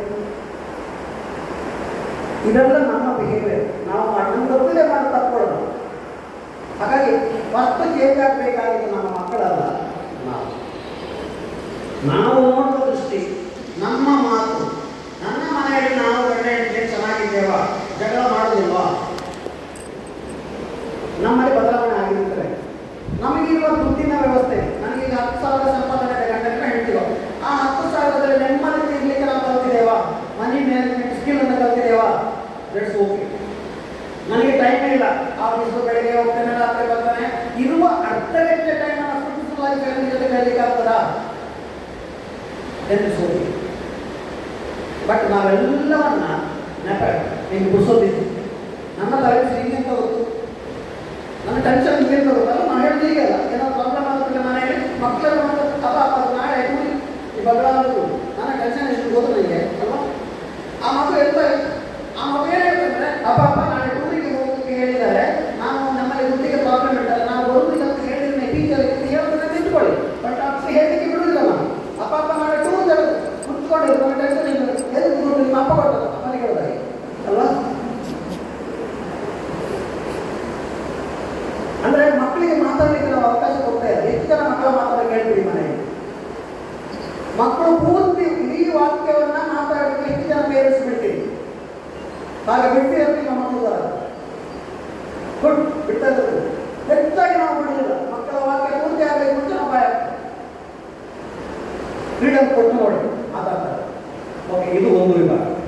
ಓಕೆ, ಇಷ್ಟು ಆದದಲ್ಲಿ ಅನ್ನೋ ಪ್ರಶ್ನೆ ಇದ್ರೆ ಕೇಳಿ. ಹೇಗಾಗಿದೆ ನಿಮ್ಮ ಅಪ್ಪ ಅಮ್ಮ ನಿಮ್ಮನ್ನ ಹೇಗೆ ಅಪ್ಪ ಯಾರು ಬೇಕಾದ್ರೆ ಹೇಗೆ ಬೆಳೆಸಿದ್ದಾರೆ, ನೀವು ಯಾಕೆ ಇಷ್ಟು ರಫ್ ಆಗಿದ್ದೀರಿ, ಯಾಕೆ ಇಷ್ಟು ಖುಷಿಯಾಗಿದ್ದೀರಿ, ಯಾಕೆ ಇಷ್ಟು ಜಾಯ್ ಆಗಿದ್ದೀರಿ, ಯಾಕೆ ತಮಾಷೆ ಆಗಿದ್ದೀರಿ, ಅದಕ್ಕೆಲ್ಲ ರೀಸನ್ ಅಂತ ನೀವು ಹುಡುಕಿ ನೋಡಿ. ಈಗ ನೀವು ಹೇಗಿದ್ದೀರೋ ಹಾಗೆ ಖುಷಿಯಾಗಿದ್ದೀರಲ್ಲ, ಹಾಗೆ ಚೇಂಜ್ ಆಗಬೇಕು. ಬಟ್ ಈಗ ನಿಮ್ಮ ವರ್ತನೆ ಏನಿದೆಯಲ್ಲ, ಬಿಹೇವಿಯರ್ ಏನಿದೆಯಲ್ಲ, ಅದು ನಿಮಗೆ ತೊಂದರೆ ಕೊಡ್ತಾ ಇದೆ ನಿಮ್ಮ ಲೈಫಲ್ಲಿ ಅಂದರೆ definitely you have to change. ನಿಮ್ಮ ಸತ್ಯ ಯಾವಾಗ ಗೊತ್ತಾಗುತ್ತಲ್ಲ, ನಿಮ್ಮ ಫ್ರೆಂಡ್ಸ್ ಹತ್ರ ನಾನು ಕೇಳಬೇಕು ಹೋಗಿ ಎಂಚಾರು ಸುಮಾರು ಒಂದು ಅಲ್ಲ ಇದು ಇಷ್ಟು ತಗೊಂಡ್ರೆ ಗೊತ್ತಾಗ್ತದೆ ಅಲ್ಲಿ ನೆಗೆಟಿವ್ ಏನಿದೆ ಅಂತ ಅಲ್ವಾ. ಅದು ಅದು ಗಂಡ ಹೆಂಡತಿಗೆ ಹೇಳಿದ್ರೆ ಸಾಮಾನ್ಯ ನೆಗೆಟಿವ್ ಇರ್ತದೆ ಸಾಮಾನ್ಯವಾಗಿ. ಎಂತ ನಿನ್ನ ಗಂಡ ನಿನ್ನ ಹೇಗೆ ನನ್ನ ಗಂಡ ಹೇಗೆ ಮಾಡ್ತಾನೆ ಹೆಂಡತಿ ಹೇಳಿ ಅದು ಅಂತ ಹೇಳುವಾಗಲೇ ಇಲ್ಲ ನನ್ನ ಗಂಡ ನಿಂದ ಒಳ್ಳೆ ಮನುಷ್ಯ ಹಾಗೆ ಹೀಗೆ ಎಷ್ಟು ಜನ ಹೇಳ್ತೀವಿ. ಅಥವಾ ನನ್ನ ಹೆಂಡತಿ ಹೇಗೆ ಎಷ್ಟು ಜನ ಹೆಂಡತಿನ ಪ್ರಾಮಾಣಿಕವಾಗಿ ಹೋಗ್ತೀವಿ ಅಲ್ಲ. ಇದೆಲ್ಲ ಇಲ್ಲ ಅಂತ ಎಷ್ಟು ಜನ ಪರ್ಸೆಂಟೇಜ್ ಅಂತ ನಂಬರ್ಸ್. ಯಾಕಂದ್ರೆ ನಾವು ಇನ್ನೊಬ್ಬರನ್ನ ಹೊಗಳಿದ್ರೆ ತಪ್ಪು ಮಾಡ್ತೀವಿ ಅನ್ನೋ ಭಾವನೆ. ಆ ತಪ್ಪು ಮಾಡ್ತಾರೆ ನಮ್ಮ ಟೀಚರ್ಸ್ ನೋಡಿ. ಕೆಲವು ಟೀಚರ್ಸ್ ಏನು ಮಾಡ್ತಾರೆ, ಶಾಲೆಯಲ್ಲಿ ಒಂದು ಸಣ್ಣ ಮಗು ಇದ್ದಾರೆ ನೋಡಿ, ಅವಳು ನಾವಲ್ಲಿ ಹೋದಾಗ ನಮಗೆ ಪರಿಚಯ ಮಾಡ್ತಾರೆ. ಸರ್ ಇವಳು ಸ್ವಪ್ನ ಅಂತ ಒಳ್ಳೆ ಹುಡುಗಿ ಸರ್, ಒಳ್ಳೆ ಹುಡುಗಿ ಯಾರು ಮಾತಾಡೋದಿಲ್ಲ, ಸೈಲೆಂಟ್, ಭಾರಿ ಒಳ್ಳೆ ಹುಡುಗಿ. ಹೊಗಳದಲ್ವ ಟೀಚರ್, ಅದು ಹೊಗಳಿಗೆ ಶಾಪವಲ್ಲ. 10 ಜನ ಹೇಳ್ತಾರೆ ಇವಳು ಒಳ್ಳೆ ಹುಡುಗಿ, ಯಾರ ಹತ್ರ ಮಾತಾಡೋದಿಲ್ಲ, ಭಾರಿ ಸೈಲೆಂಟ್, ಅವಳು ನಂಬ್ತಾಳಲ್ಲ, ಅದು ಪ್ರಾಬ್ಲಮ್ ಆಗ್ತದೆ. ಅವಳ ಜೀವನ ಯಾರ ಹತ್ರ ಮಾತಾಡೋದು, ನಗು ಈ ಒಳ್ಳೆ ಹುಡುಗಿ ಅನ್ಸ್ಕೊಳ್ಳಿ. ನಾವು ನಮ್ಮ ಮಕ್ಕಳನ್ನ ಕಂಪೇರ್ ಮಾಡ್ತೇವೆ. ನನ್ನ ಮಗ ಭಾರಿ ಒಳ್ಳೆಯವ, ಅವ್ನು ಯಾವ ತರಬೇಕಿಲ್ಲ, ಅವ್ನು ಮನೆಯಿಂದ ಅಡ್ಡಿ ಹೋಗ್ಲಿಲ್ಲ, ಅವನಾಯ್ತು ಅವನ ಕೆಲಸ ಆಯ್ತು, ಭಾರಿ ಒಳ್ಳೆ ಹುಡುಗ ಹೇಳ್ತೀರ, ಅದು ಒಳ್ಳೆ ಹುಡುಗ ಲಕ್ಷಣ. ಮತ್ತೆ ಅಡುಗೆ ಮನೆಗೆ ಸರಿ, ಯಾವ್ದಾರ ಐಟಿ ಹುಡುಗಿಯನ್ನು ಮದುವೆ ಅಂದರೆ ಮತ್ತೆ ಅವರಿಗೆ ಅಡುಗೆ ಮಾಡಿ ಕೊಡ್ಕೋಬೇಕು ನಾವು. ಅಂದ್ರೆ ಈ ಥರ ಒಳ್ಳೆಯವರು ಮನೆ ಮಾಡ್ತಾ ಇದ್ದೇವೆ ನಮ್ಮ ಮಕ್ಕಳನ್ನು ಅಲ್ವಾ. ಮತ್ತೆ ಕೆಲವು ನೋಡಿ ಬ್ಯೂಟಿ ಕಾನ್ಸೆಪ್ಟ್, ಪೇರೆಂಟ್ಸ್ ಮಕ್ಕಳ ಬಗ್ಗೆ ಕಮೆಂಟ್ ಮಾಡಿ, ನನ್ನ ಮಗಳು ಪರವಾಗಿಲ್ಲ, ಅವ್ರ ಕಲರೆಲ್ಲ ಸ್ವಲ್ಪ ಚೆನ್ನಾಗಿದ್ದಾರೆ, ನೀವು ಅದು ನಮಗೆ ಗೊತ್ತಾಗ್ತದೆ, ನಾವು ಸಿನಿಮಾ ಲ್ಯಾಂಡಲ್ಲಿ ನಮ್ಮ ಹತ್ರ ಇರೋದು ಮಾತಾಡ. ನನ್ನ ಮಗಳು ಉಳಿದಾಳೆ, ಅವಳು ಒಳ್ಳೆ, ಅವಳ ಕಲರ್ ಚೆನ್ನಾಗಿದೆ, ಒಳ್ಳೆ ಫಿಗರ್ ಇದೆ, ಅವಳಿಗೆ ಸಿನಿಮಾದಲ್ಲಿ ಸ್ವಲ್ಪ ಇಂಟ್ರೆಸ್ಟ್ ಇದೆ. ಮಗ ಹೋಗಿದ್ದಾನೆ ಅವನು, ನೀವು ಸೆಕ್ಟರ್ಗೆ ಇರಬೇಕಾದ್ರೆ ಕರ್ಕೊಂಡು ಹೋಗ್ಬೋದು. ಅಂದರೆ ನಮ್ಮ ಮಕ್ಕಳನ್ನು ನಾವೇ ಡಿಸ್ಕ್ರಿಮಿನೇಟ್ ಮಾತಾಡೋದು. ಸಿನಿಮಾದಲ್ಲಿ ಆ್ಯಕ್ಟ್ ಮಾಡೋಕ್ಕೆ ಚಂದ ಇರಬೇಕು ಇಲ್ಲ, ಆಸಕ್ತಿ ಇದ್ರೆ ಸರ್. ಆ ಬಿರಾದರೆಲ್ಲ ಚಂದದ ಸಿನಿಮಾ ಮಾಡ್ದ, ಉಮಾಶ್ರೀ ಎಲ್ಲ ಚಂದದ ಸಿನಿಮಾ ಮಾಡ್ದ, ಅವ್ರು ಇಂಟರ್ನ್ಯಾಷನಲ್ ಅವಾರ್ಡ್ ತಗೊಳ್ಳಿಲ್ವ ಅಲ್ವಾ. ಅಂದರೆ ಈಗ ನಮ್ಮ ಮಕ್ಕಳನ್ನು ನಾವೇ ಡಿಸ್ಕ್ರಿಮಿನೇಟ್ ಮಾಡೋದು, ಮತ್ತು ನಾವು ಡಿಸ್ಟ್ರಿಕ್ಟ್ ಮಾಡೋದು. ನಮ್ಮ ಮಕ್ಕಳಿಗೆ ಚೂಡಿದಾರವೇ ಇಷ್ಟ ಆಯ್ತಾ, ಅವ್ರು ಬೇರೆ ಯಾವುದು ಹಾಕಿದ್ರೆ ತೆಗೆದುಕೊಳ್ಳಿಕ್ಕೆ ಇಷ್ಟ ಇಲ್ಲ ಬೇರೆ ಯಾವುದು.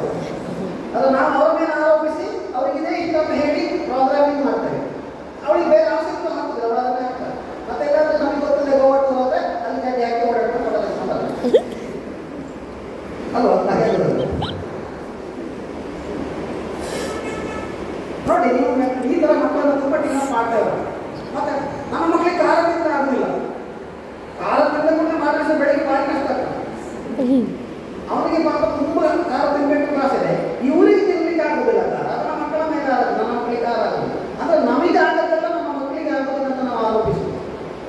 ಅವನಿಗೆ ಸ್ವಲ್ಪ ಇಂಗ್ಲೀಷ್ ಕಷ್ಟ, ಪುಣ್ಯಾತ್ಮ ಇವನಿಗೆ ಇಂಗ್ಲೀಷ್ ಕಷ್ಟ ಆಗಿದೆ ಶಾಲೆಗೆ ಹೋಗುವಾಗ, ನನ್ನ ಮಗಳಿಗೆ ಮತ್ತೆ ಸ್ವಲ್ಪ ಇಂಗ್ಲೀಷ್ ಕಷ್ಟ, ನಾವೇ ಆರೋಪಿಸ್ತೀವಿ. ಅವಳಿಗೆ ಕಷ್ಟ ಇರುವುದಿಲ್ಲ. ಮತ್ತೆ ಮ್ಯಾಥ್ಸಲ್ಲಿ ಕಡಿಮೆ ಮಾರ್ಕ್ ಬರ್ತದೆ, ಮ್ಯಾಥ್ಸ್ ಬಂದ ಕಮ್ಮಿ ಬರ್ತದೆ, ಹೌದು ಆ ಮ್ಯಾಥ್ಸ್ ಟೀಚರ್ ಸರಿ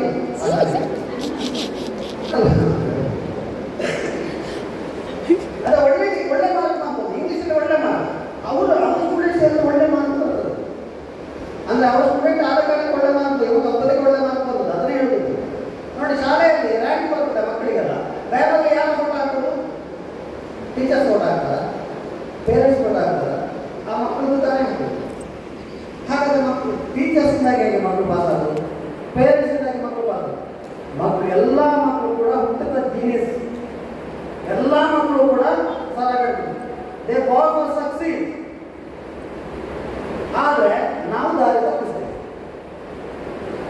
ನಾವು ಅವರಿಗೆ ಬೇಕಾದ ದಾರಿಗೆ ಹೋಗ್ತೀವಿ. ಯಾರ ಡಿಸ್ಟ್ರಿಕ್ಟ್ ಪೇರೆಂಟ್ಸ್ ಇಲ್ಲ, ನಿಮ್ಮ ಮಕ್ಕಳಿಗೆ ಬೇಕಾದಾಗ ನಿಮ್ಮ ಮಕ್ಕಳನ್ನು ಸಾಕ್ತಿದ್ದ ನಿರ್ಧಾರ ಮಾಡಬೇಕಾಗಿದೆ.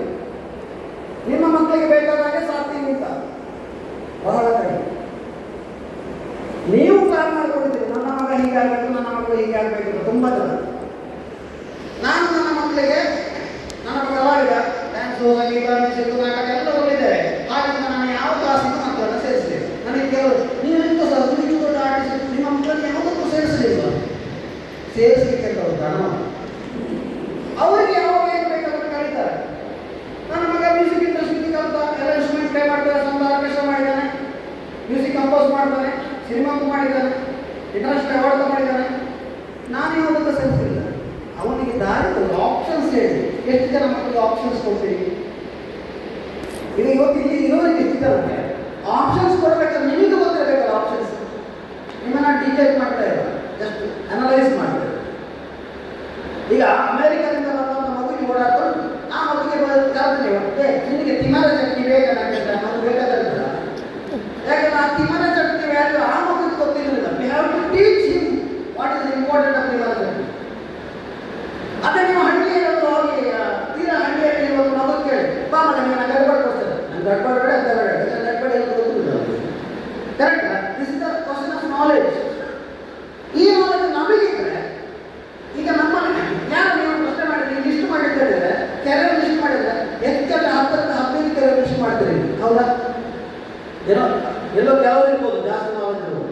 ಹೆಚ್ಚಿನ ಪೇರೆಂಟ್ಸ್ಗೆ ಕೆರೆ ಅಂದರೆ ಡಾಕ್ಟ್ರು, ಇಂಜಿನಿಯರು, ಅದು ಇದು ಕಂಪ್ಯೂಟರ್ ಸೈನ್ಸ್, ಹೀಗೆ ಒಂದು 10-25 ಕೆರೆ ಬಗ್ಗೆ ಮಾತಾಡ್ತಾರೆ. ಈ ಜಗತ್ತಿನಲ್ಲಿ 1000ಕ್ಕಿಂತ ಆಪ್ಷನ್ ಇದೆ, 1000ಕ್ಕಿಂತ ಹೆಚ್ಚು ಆಪ್ಷನ್. ಇವತ್ತು ಮನೆಯಲ್ಲೇ ಕೂತು ಶಾಲೆಗೆ ಹೋಗದೆ ಕಲಿತು ಡಿಗ್ರಿ ಮಾಡಿ ಏನು ಬೇಕಾದ್ರೂ ಮಾಡ್ಬೋದು ಅಷ್ಟೇ. ನಮ್ಮೊಂದು ಸ್ಕೂಲ್ ಇದೆ ಗೊತ್ತಾ, ಬೆಂಗಳೂರಲ್ಲಿ ಸ್ವರೂಪ ಧ್ಯಾನ ಕೇಂದ್ರ ಅಂತ ಕೇಳಿದ್ರೆ ಯಾರು ಹೆಸರು? ಸ್ವರೂಪ ಸ್ಕೂಲ್ ಅಂತ ಕೇಳಿದ್ರಲ್ಲ. ನಾವು ಇಡೀ ವರ್ಷದ ಸಿಲೆಬಸ್ ಅನ್ನ ಒಂದು ತಿಂಗಳಲ್ಲಿ ಮುಗಿಸ್ತೇವೆ. ಎಲ್ಲ ಸಬ್ಜೆಕ್ಟ್ ಇಡೀ ವರ್ಷದ ಸಿಲೆಬಸ್ ಅನ್ನ ಮಗುವಿಗೆ ಒಂದು ತಿಂಗಳಲ್ಲಿ ಮುಗಿಸ್ತೇವೆ. ಜೊತೆಗೆ ಆ ಮಗು ಫಾರ್ ಎಕ್ಸಾಂಪಲ್ 6ನೇ ಕ್ಲಾಸಿನ ಮಗು 10ನೇ ಕ್ಲಾಸ್ ಸಿಲೆಬಸ್ ಅನ್ನ 10ನೇ ಕ್ಲಾಸ್ ಟೀಚರ್ಸ್ಗೆ ಮತ್ತೆ ಕ್ಲಾಸ್ಗೆ ಪಾಠ ಮಾಡುವ ಹಾಗೆ ಮಾಡಿಕೊಡ್ತೇವೆ. ಹಾಗಾದ್ರೆ ಯಾಕೆ ಇಡೀ ವರ್ಷ ಶಾಲೆ ಕಳಿಸ್ಬೇಕು ಮಕ್ಕಳನ್ನ? ಯಾಕಂದ್ರೆ ಅಷ್ಟು ಜೀನಿಯಸ್ ಆಗಿ ಮಕ್ಕಳನ್ನ ಬೆಳೆಸಲಿಕ್ಕೆ ನಾವು ಯಾರು ತಯಾರಿ. ಶಾಲೆಗೆ ಹೋದಾಗ ಶಾಲೆಯ ಕೆಲಸಗಳು ಎಷ್ಟು ಬೇಕು ಅಷ್ಟನ್ನು ಮಗು ಮಾಡ್ತಾರೆ. ಆ ಮಗುವಿಗೆ ಆ ಕೆಲಸ ಸುಲಭ ಆಗ್ತದೆ ಯಾವಾಗ ಗೊತ್ತಾ? ಆ ಮಗುವಿಗೆ ಎಕ್ಸ್ಟ್ರಾ ಕರಿಕ್ಯುಲರ್ ಆಕ್ಟಿವಿಟಿ ತುಂಬ ಕೊಡಿ. ಚಿತ್ರ ಮಾಡ್ಲಿಕ್ಕೆ ಬಿಡಿ, ಹಾಡ್ಲಿಕ್ಕೆ ಬಿಡಿ, ಡ್ಯಾನ್ಸ್ ಮಾಡ್ಲಿಕ್ಕೆ ಬಿಡಿ, ನಾಟಕ ಮಾಡ್ಲಿಕ್ಕೆ ಬಿಡಿ, ಯಕ್ಷಗಾನ ಮಾಡ್ಲಿಕ್ಕೆ ಬಿಡಿ. ಅದೆಲ್ಲ ಮಾಡ್ಲಿಕ್ಕೆ ಬಿಟ್ಟರೆ ಇದು ತಾನಾಗಿ ಎಲ್ಲವೂ ಮಾಡ್ತಾರೆ. ನಾವು ಅದೆಲ್ಲವನ್ನ ಬ್ಯಾನ್ ಮಾಡ್ತೇವೆ. ಇದೊಂದೇ ಮಾಡುವಂದ್ರೆ ಜಾಸ್ತಿ ತಿನಿಸಿದ್ದು ವಾಮಿಟ್ ಆಗ್ತದಲ್ಲ, ಹಾಗೆ ನನ್ನ ಮಕ್ಕಳಿಗೆ ನಾನು ಮಾಡಿದಷ್ಟು ಯಾವುದಕ್ಕೆ ಹೋಗು ಯಾರು ಹೋಗು ಎಲ್ಲರೂ ಎಸ್ ಎಸ್ ಎಸ್. ಹಾಗಾಗಿ ಎಜುಕೇಷನಲ್ಲಿ ಅವರು ಟಾಪರ್ಸ್ ಆಗಿದ್ದಾರೆ, ಎಲ್ಲ ಮೇಲೆ ಹೆಸರು ಮಾಡಿದ್ದಾರೆ. ನನ್ನ ಮಗ ಇಂಟರ್ನ್ಯಾಷನಲ್ ಅವಾರ್ಡ್, ಅದು ಇಂಡಿಯಾಕ್ಕೆ ಬಂದ 2ನೇ ಅವಾರ್ಡ್, 8ನೇ ಕ್ಲಾಸಲ್ಲಿ. ಮಗಳು ಮೊನ್ನೆ ಮರಾಠಿ ಯಕ್ಷಗಾನ ಮಾಡಿ ಮಹಾರಾಷ್ಟ್ರದ ಟೂರ್ ಮಾಡಿ ಬಂದರು ಡಿಗ್ರಿಲಿದ್ದಾರೆ. ಬೇರೆ ಅವರು ಈಗ 11 ಗಂಟೆಗೆ ನಮ್ಮದು 7 ಸಿನಿಮಾ ರಿಲೀಸ್ ಆಯಿತು. ನಾನು ಇಲ್ಲಿದ್ದೆ, ನಮ್ದು ಏಕಮಾತ್ರ ಪ್ಲಾಟ್ಫಾರ್ಮ್ ಅಲ್ಲಿ ನಮ್ಮದೇ ಸಿನಿಮಾಗಳು 7 ಸಿನಿಮಾ OTT ರಿಲೀಸ್ ಆಗ್ತಾ ಇದೆ 11 ಗಂಟೆಗೆ.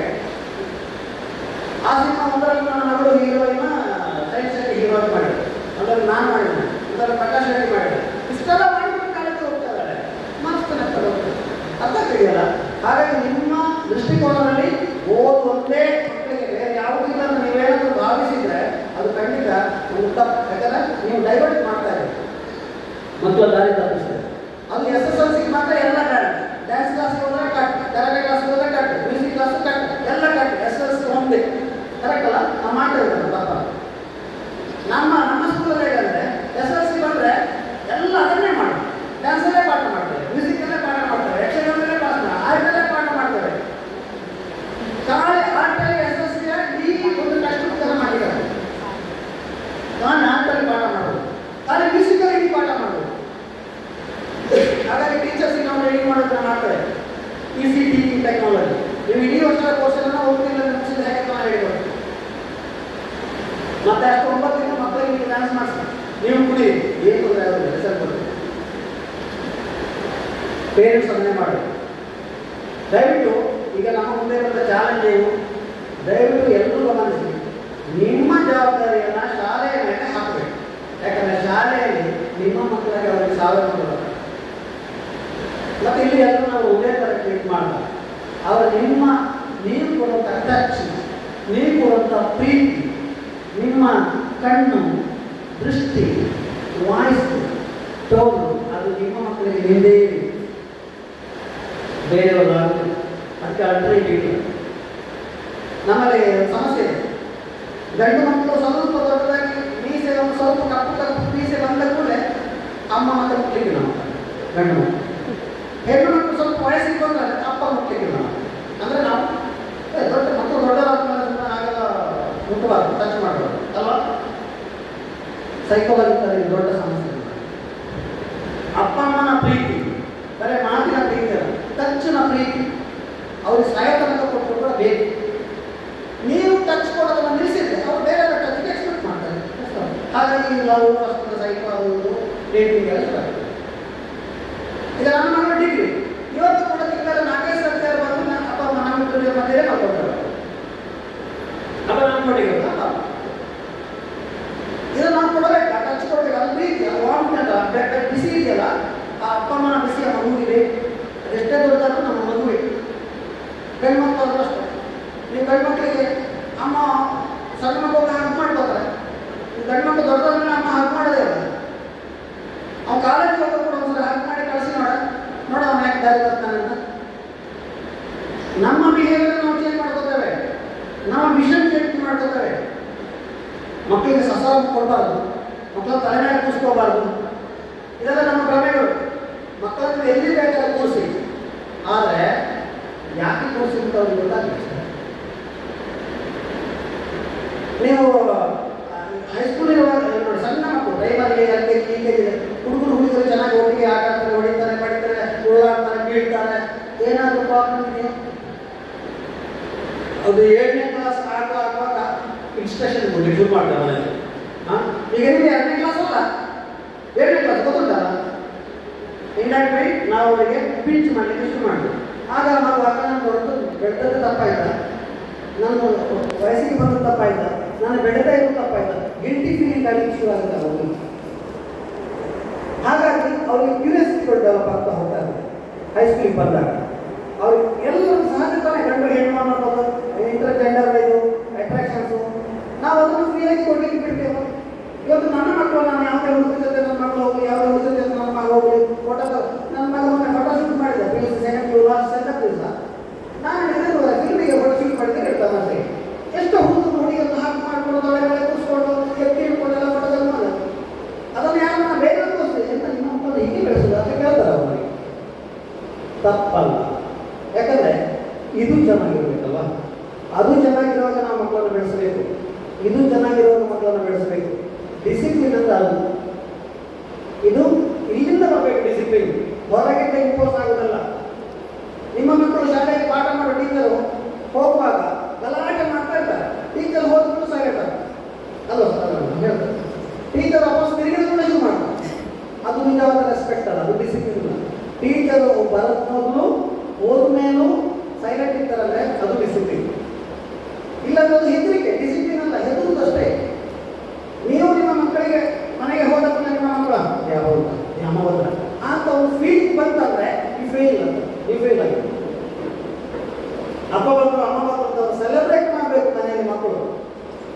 ಆ ಸೆಲೆಬ್ರೇಟ್ ಮಾಡಿ ಬಂದು ಅಂತ ಹೇಳ್ತಾರೆ, ಅಥವಾ ಅಮ್ಮ ಬಂದು ಅಂತ ಹೇಳ್ತಾರೆ ಅಂತಂದ್ರೆ ಅವರು ಖಂಡಿತ ಸೈಕಾಲಜಿ ಪೇಷಂಟ್ಗೆ ಒಬ್ಬ ಪೇಷಂಟ್ ಆಗಿ ಹೋಗ್ತಾರೆ, ಸೈಕಾಲಜಿ ಡಾಕ್ಟರ್ ಒಬ್ಬ ಪೇಷಂಟ್ ಆಗಿ ಹೋಗ್ತಾರೆ ಅಂತ. ಹಾಗಾಗಿ ಆರ್ಟ್ ಆಫ್ ಪೇರೆಂಟಿಂಗ್ ಅನ್ನೋದು ಭಾಳ ಪವರ್ಫುಲ್ ಟೂಲ್. ಮಕ್ಕಳನ್ನು ಹೆತ್ತ ಮಾತ್ರಕ್ಕೆ ನಾವು ಪೇರೆಂಟ್ಸ್ ಆಗೋದಲ್ಲ, ಮಕ್ಕಳನ್ನು ನರ್ಚರ್ ಮಾಡೋದಿದೆಯಲ್ಲ ಅದು ಪೇರೆಂಟಿಂಗ್, ಮಕ್ಕಳನ್ನು ಬೆಳೆಸೋದಿದೆಯಲ್ಲ ಅದು ಪೇರೆಂಟಿಂಗ್. ಒಂದು ಗಿಡವನ್ನು ಹಾಕಿದ್ರೆ 10 ಆಯ್ತು, ಎಷ್ಟು ನೆನೆಸ್ಬೇಕು ನೀವು ಎಷ್ಟೊತ್ತಿಗೆ ಹೋಗ್ತೀರಿ ಕೈಗೆ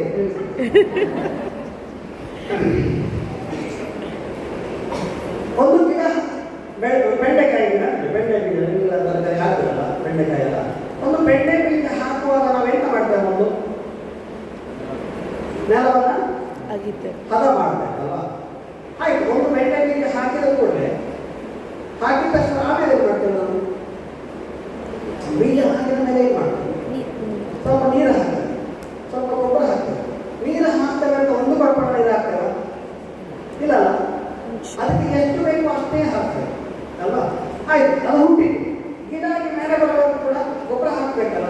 ಎಷ್ಟು ಹಾಕ್ತೇವೆ, ಅದಕ್ಕೆ ಎಷ್ಟು ತಡ್ಕೊಳ್ಳಿಕ್ಕೆ ಸಾಧ್ಯತೆ ಅಷ್ಟೇ ಹಾಕ್ತೇವೆ, ಹಾಗೆ ಬೆಳೀತೇವೆ. ಬಟ್ ನಮ್ಮ ಮಕ್ಕಳ ವಿಷಯ ಹಾಗೆ ಮಾಡೋದಿಲ್ಲ. ನಾವು ಮಕ್ಕಳ ವಿಷಯಕ್ಕೆ ನಮಗೆ ಎಷ್ಟು ಬೇಕು ಅಷ್ಟು ತಿನ್ನಿಸ್ತೇವೆ, ಕರೆಕ್ಟಾ? ಮಕ್ಕಳಿಗೆ ಎಷ್ಟು ಬೇಕು ಅಷ್ಟು ತಿನ್ನಿಸೋದು. ತಾಯಿ ಹಾಲು ಕೊಡೋದು ಕೂಡ, ತಾಯಿಗೆ ಹಾಲು ಕೊಡಬೇಕು ಅನ್ಸಾಗ ಮಗುವಿಗೆ ಬಿಸಿ ಹಾಕೋದು, ಮಗುವಿಗೆ ಹಾಲು ಬೇಕು ಅಂತ from the breast feeding psychological issue start ಆಗುತ್ತೆ ಮಗುವಿಗೆ. ಯಾಕೆ ನಾನು ಕೌನ್ಸಿಲಿಂಗ್ ಬರೋಷ್ಟು ಕೇಸ್ನ ಸ್ಟಡಿ ಮಾಡಿದ್ದೇನೆ. ತಾಯಿ ಹಾಲು ಕೊಡೋದ್ರಿಂದ ಮಕ್ಕಳಿಗೆ ಸೈಕಾಲಜಿಕಲ್ ಇಶ್ಯೂ ಸ್ಟಾರ್ಟ್ ಆಗುತ್ತೆ. ಜಾಸ್ತಿ ಅಂದರೆ ಬಿಸಾಕಿ ಬೇಕಾದ್ರೆ ಮಗು ಕೊಡಬೇಡಿ, ಮಗುವಿಗೆ ಬೇಕಾದಾಗ ಮಾತ್ರ ಬೇಕಾದಷ್ಟು ಮಾತ್ರ ಕೊಡಬೇಕು. ಯಾವ ಪ್ರಾಣಿ ಕೂಡ ಹಸಿವಾದಾಗ ತಿನ್ನುತ್ತೆ, ಕರೆಕ್ಟಾ? ಮತ್ತೆ ಹಸಿವಾದಾಗ ಎಷ್ಟು ಬೇಕು ಅಷ್ಟೇ ತಿನ್ನುತ್ತೆ. ನೀವು ಹುಲಿಗೆ ಬೇಕಾದ್ರೆ 50 ಮೊಲಗಳನ್ನ ತಂದು ಹಾಕಿ ಅದಕ್ಕೆ ಎಷ್ಟು ಬೇಕು ಅಷ್ಟೇ ತಿಂದು ಬಾಯಿ ಮಾಡುತ್ತದೆ, ಇದೇ ತಿನ್ನುವುದಿಲ್ಲ 50 ಅಲ್ವಾ? ನಮ್ಮ ಮಕ್ಕಳು ಹಾಗೆ, ಅವುಗಳಿಗೆ ಎಷ್ಟು ಬೇಕು ಹಸಿವಾಗಕ್ಕೆ ಅಷ್ಟು ತಿಂತಾರೆ. ನಾವು ಅಡಿಗೋಲು ಇಟ್ಕೊಂಡು ಎದುರಿಸ್ಕೊಂಡು ತಿನ್ನು ಮೂರಕ್ಕೆ ಅಂತೇಳಿ ಕಷ್ಟ ತಿನ್ನಿಸ್ತೇವೆ. ಅದು ವಿಷ ಕೊಟ್ಟ ಹಾಗೆ ಉಂಟು. ಮಕ್ಕಳಿಗೆ ಎಷ್ಟು ಬೇಕಷ್ಟೇ. ಕೆಲವರು SSLC ಆಗೋದು ಬಾಯಿ ಕೊಡ್ತಾರೆ, ಅವ ಶೂ ಹಾಕ್ತಾನೆ, ಸಾಕ್ಸ್ ಹಾಕ್ತಾನೆ, ಬಾಯಿಗೆ ತರ್ತಾ ಇರ್ತಾರೆ. ನಾವೆಲ್ಲದಕ್ಕೂ ಟೈಮ್ ಕೊಡ್ತೇವೆ, ಸ್ನಾನಕ್ಕೆ ಟೈಮ್ ಕೊಡ್ತೇವೆ, ಪೂಜೆಗೆ ಟೈಮ್ ಕೊಡ್ತೇವೆ, ಬಟ್ಟೆ ಹಾಕಲಿಕ್ಕೆ ಟೈಮ್ ಕೊಡ್ತೇವೆ, ಎಲ್ಲದಕ್ಕೂ ಟೈಮ್ ಕೊಡ್ತೇವೆ. ತಿನ್ಲಿಕ್ಕೆ ಊಟ ಮಾಡಲಿಕ್ಕೆ ಟೈಮ್ ಕೊಡ್ತೇವೆ. ಅಲ್ಲಿ ಕೂಡ ಸೈಕಾಲಜಿಕಲ್ ವಿಷಯ ನೋಡಿ. ಇದೆಲ್ಲ ಬಿಹೇವಿಯರ್ ನೀವು ಮಾಡ್ತಾ ಇದ್ರೆ ಅದನ್ನು ನಿಮ್ಮ ಮಕ್ಕಳ ಮೇಲೆ ಎಷ್ಟು ಪರಿಣಾಮ ಆಗಿದೆ ಅಂತ ನೀವು ಚಿಂತೆ ಮಾಡಿ. ಈಗಂತೂ ಮೊಬೈಲ್ ಕೊಡೋದು, ನಿದ್ದೆ ಬರೆದ್ರೆ ಮೊಬೈಲ್, ಊಟ ಮಾಡಿದ್ರೆ ಮೊಬೈಲ್, ಹತ್ರ ಮೊಬೈಲ್, ಎಲ್ಲದಕ್ಕೂ ಮೊಬೈಲ್ ಕೊಡೋದು. ಆಮೇಲೆ ನಮ್ಮ ಬರೋದು, ಸರ್ ನನ್ನ ಮಗನಿಗೆ ಸಿಕ್ಕಾಪಟ್ಟೆ ಮೊಬೈಲ್ ಅಡಿಕ್ಷನ್, ಸ್ವಲ್ಪ ಬಿಡಿಸಿದ್ದಾರೆ ಅವರು, ಅದಕ್ಕೆ ಎಷ್ಟು ಖರ್ಚಾದರೂ ಪರವಾಗಿಲ್ಲ. ಆ ಅಡಿಕ್ಷನ್ ಮಾಡಿದ್ಯಾರು? ನಾವೇ ಮಾಡಿ. ಹಾಗೆ ನಮ್ಮ ಮಕ್ಕಳಿಗೆ ಮೊಬೈಲ್ ಕೊಡೋದು ತಪ್ಪು ಅಲ್ಲ ಅಂತ ಹೇಳೋದಲ್ಲ ನಾವು. ನನ್ನ ಮಗಳಿಗೆ 4ನೇ ಕ್ಲಾಸಲ್ಲಿ ಮೊಬೈಲ್ ಕೊಟ್ಟಿದ್ದಾರೆ, ಮಗಳಿಗೆ 7ನೇ ಕ್ಲಾಸಲ್ಲಿ ಮೊಬೈಲ್ ಕೊಟ್ಟಿದ್ದಾರೆ. ಯಾವತ್ತೂ ಒಂದು ದಿವಸ ಕೂಡ ನೀನು ಯಾಕೆ ಮೊಬೈಲ್ ನೋಡೋದು ಅಂತ ಹೇಳೋ ಪರಿಸ್ಥಿತಿ ನನಗೆ ಬರೋದು. ಯಾಕಂದರೆ ನಾನು ಮೊಬೈಲ್ ಕೊಡುವಾಗ ಅವರಿಗೆ ಟ್ಯೂನಿಂಗ್ ಮಾಡಿದೆ, ಆ ಮೊಬೈಲಲ್ಲಿ ಏನೇನು ಲಾಭ ಇದೆ, ಏನೇನು ಆಪ್ಷನ್ಸ್ ಇದೆ ಅಂತ ಹೇಳ್ಕೊಟ್ಟಿದ್ದಾರೆ. ಹಾಗಾಗಿ ಮೊಬೈಲನ್ನು ನನ್ನ ಮಕ್ಕಳು ಲಕ್ಷಗಟ್ಟಲೆ ಬಿಡ್ತಾರೆ, ಲಕ್ಷಗಟ್ಟಲೆ, ಸಾವಿರಗಟ್ಟಲೆ. ಹಾಗಾಗಿ ನೀವು ನೋಡ್ತೀರಲ್ಲ ನಿಮ್ಮ ಮಕ್ಕಳನ್ನು ನೋಡೋ ದೃಷ್ಟಿಕೋನವಿಲ್ಲ, ಅದನ್ನು ಚೇಂಜ್ ಮಾಡಿ. ನಿಮ್ಮ ನಾಲೆಜ್ನ ವ್ಯಾಪ್ತಿಯಲ್ಲಿ ನೋಡ್ತಾ ಇರ್ತೀರಿ ಅಲ್ಲ.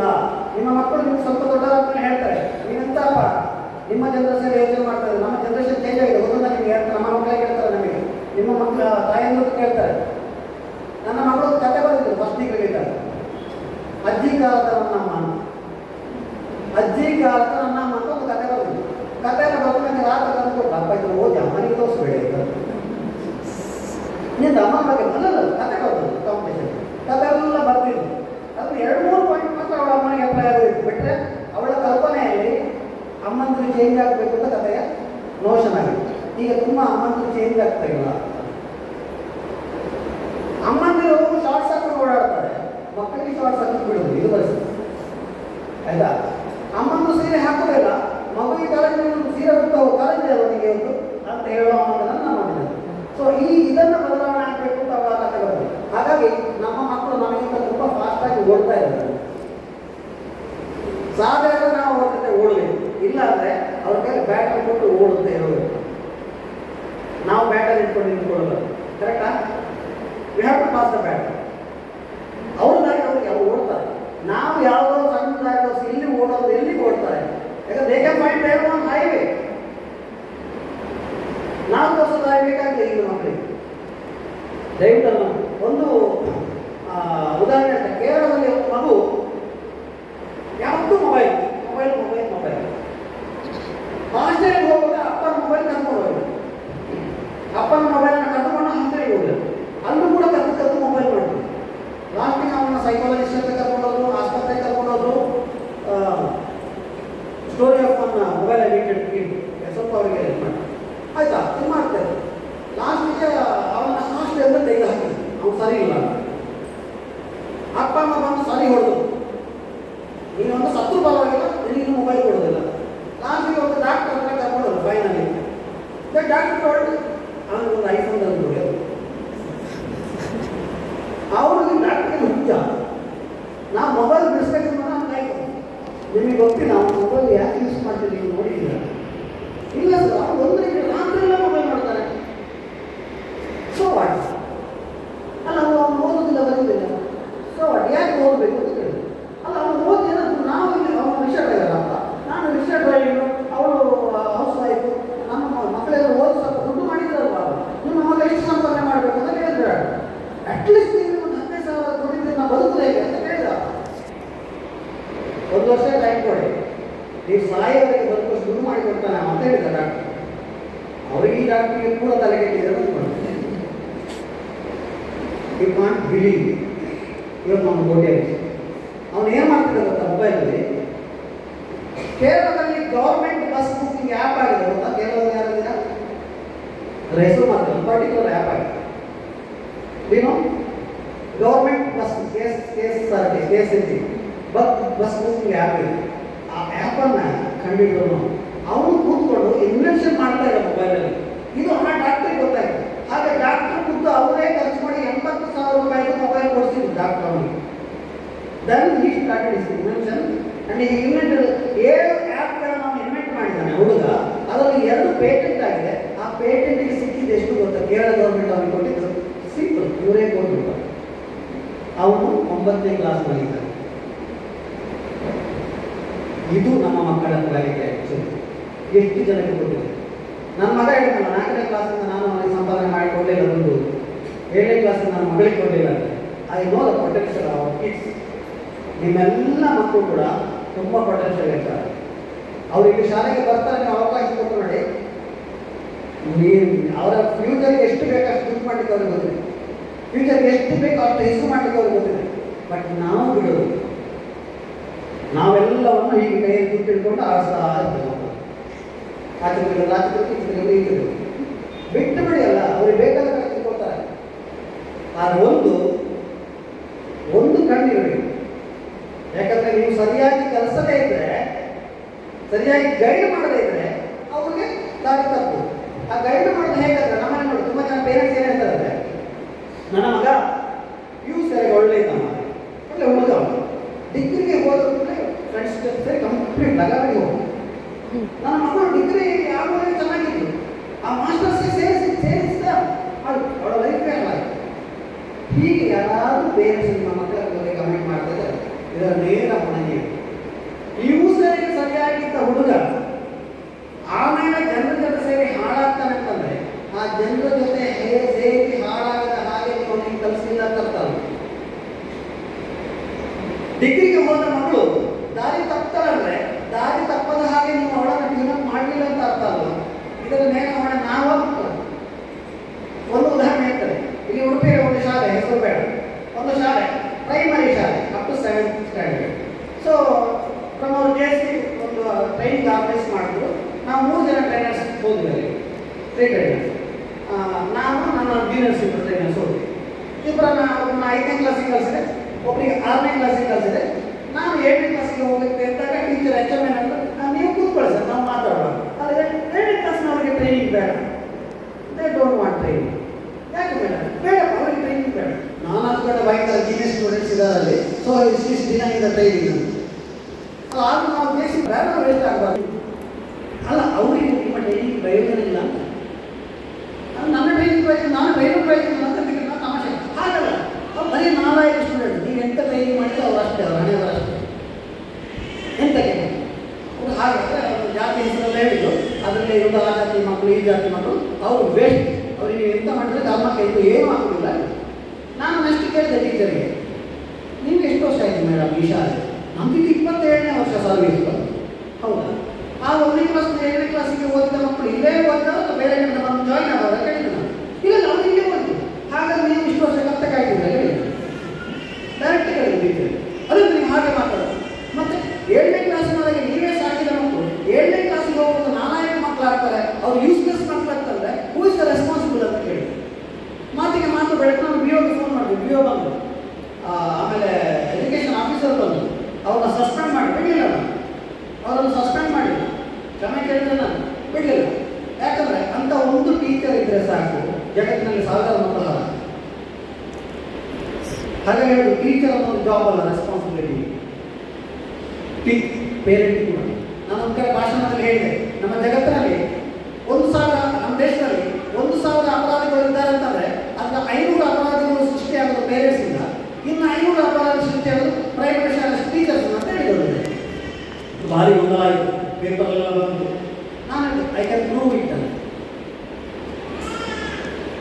ಅಪರಾಧ ಅಂದರೆ ಕೊಲೆ ಮಾಡಬೇಕು ಅಂತ ಅರ್ಥ ಅಲ್ಲ.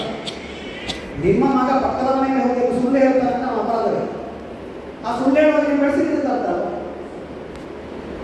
ನಿಮ್ಮ ಮಗ ಶಾಲೆಗೆ ಬರದೆ ಶಾಲೆಗೆ ಹೋಗಿದ್ದೇನೆ ಅಂತ ಮನೆಗೆ ಬಂದು ನಿಮ್ಮ ಹತ್ರ ಸುಳ್ಳು ಹೇಳ್ತಾರೆ ಅದು ಅಪರಾಧವೇ. ಆ ಅಪರಾಧವನ್ನು ನೆರವೇರಿಸಿ ಮಾಡಿರ್ತೀರಿ. ಇವತ್ತು ಅಪ್ಪ ಅಮ್ಮ ಮಕ್ಕಳನ್ನ ಕೊಂದ ಘಟನೆ ತುಂಬ ಕಡಿಮೆ ಅಲ್ಲ.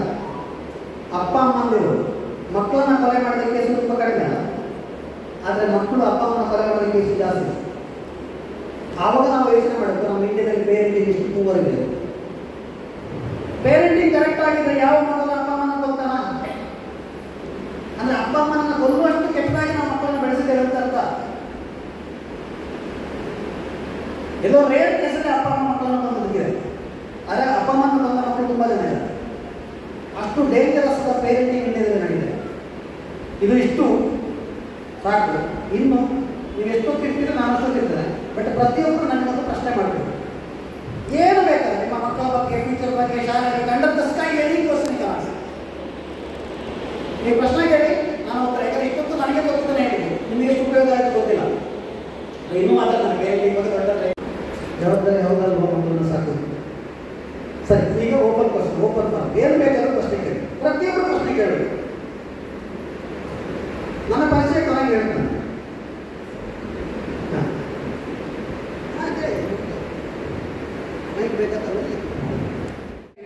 ಅಪ್ಪನಾಗಿ ಕೊಟ್ಟರೆ ಡೆಫಿನೆಟ್ಲಿ ಶಿ ವಿಲ್ ನಾಟ್. ಇಲ್ಲಿ ರಿಪೇರ್ ಆಗಬೇಕಾಗಿದ್ದು ಮಗುವಲ್ಲ, ಮಗುವಿನ ಪೇರೆಂಟ್ಸ್.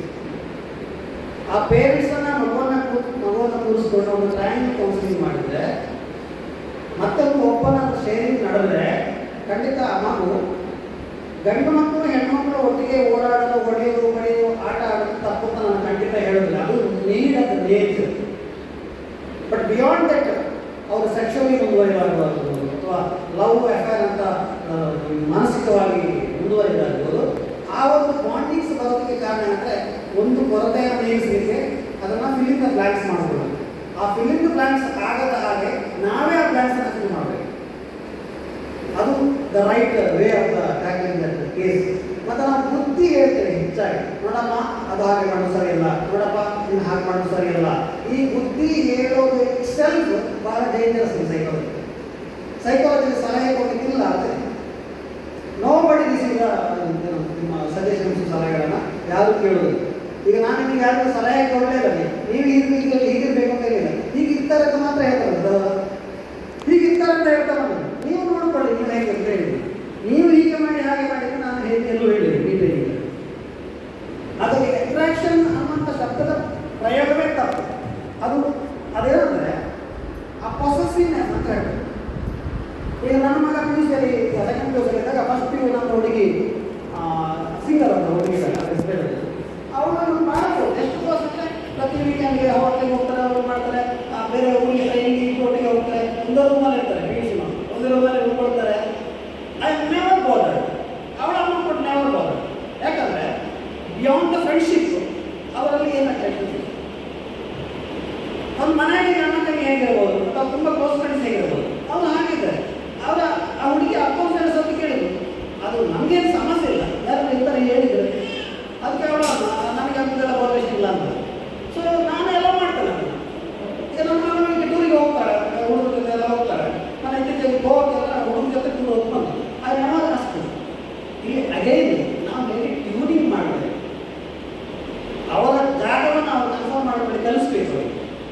ನಾವು ಹೇಳ್ತಾರೆ ಹುಡುಗ ಹುಡುಗಿ ಒಟ್ಟಿಗೆ ಅದರ ಎಷ್ಟಾದ್ರೂ ಹುಡುಗ ಹುಡುಗಿ ಅಲ್ವಾ, ಅಲ್ಲ ನಾವೆಲ್ಲ ರಾಗ ಮಾತಾಡೋದು ಎಷ್ಟಾದ್ರೂ ಹುಡುಗ ಹುಡುಗಿ ಅಲ್ವಾ. ಈಗ ನಮ್ಮದು ನಾಟಕ ಇತ್ತು ಮೇಡಮ್, ಟೀಚರ್ ಅಲ್ಲ, ಬನ್ನಿ ಒಂದು ಸಣ್ಣ ಎಕ್ಸಸೈಸ್ ಮಾಡಿ.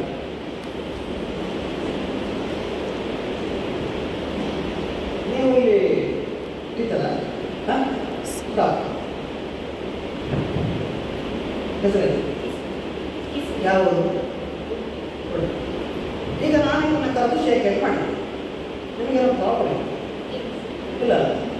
ಬಟ್ ನಾನು ಆ ಗ್ರೌಂಡಿನ ಮೂಲೆಯಲ್ಲಿ ನಿಂತ್ಕೊಂಡು ಇವನ್ನ ಕರೆದು ಹೀಗೆ ಮಾತಾಡ್ತಾ ಶೇಕ್ ಹ್ಯಾಂಡ್ ಮಾಡಿ, ನೀವೆಲ್ಲ ಇಲ್ಲಿಂದ ನೋಡ್ತಾ ಇದ್ದೀವಿ. ನೀವೆಲ್ಲ ಹೇಗೆ ಯೋಚನೆ ಮಾಡಿ ಶುರು ಮಾಡಿದ್ದೀವಿ? ಸಿಂಪಲ್.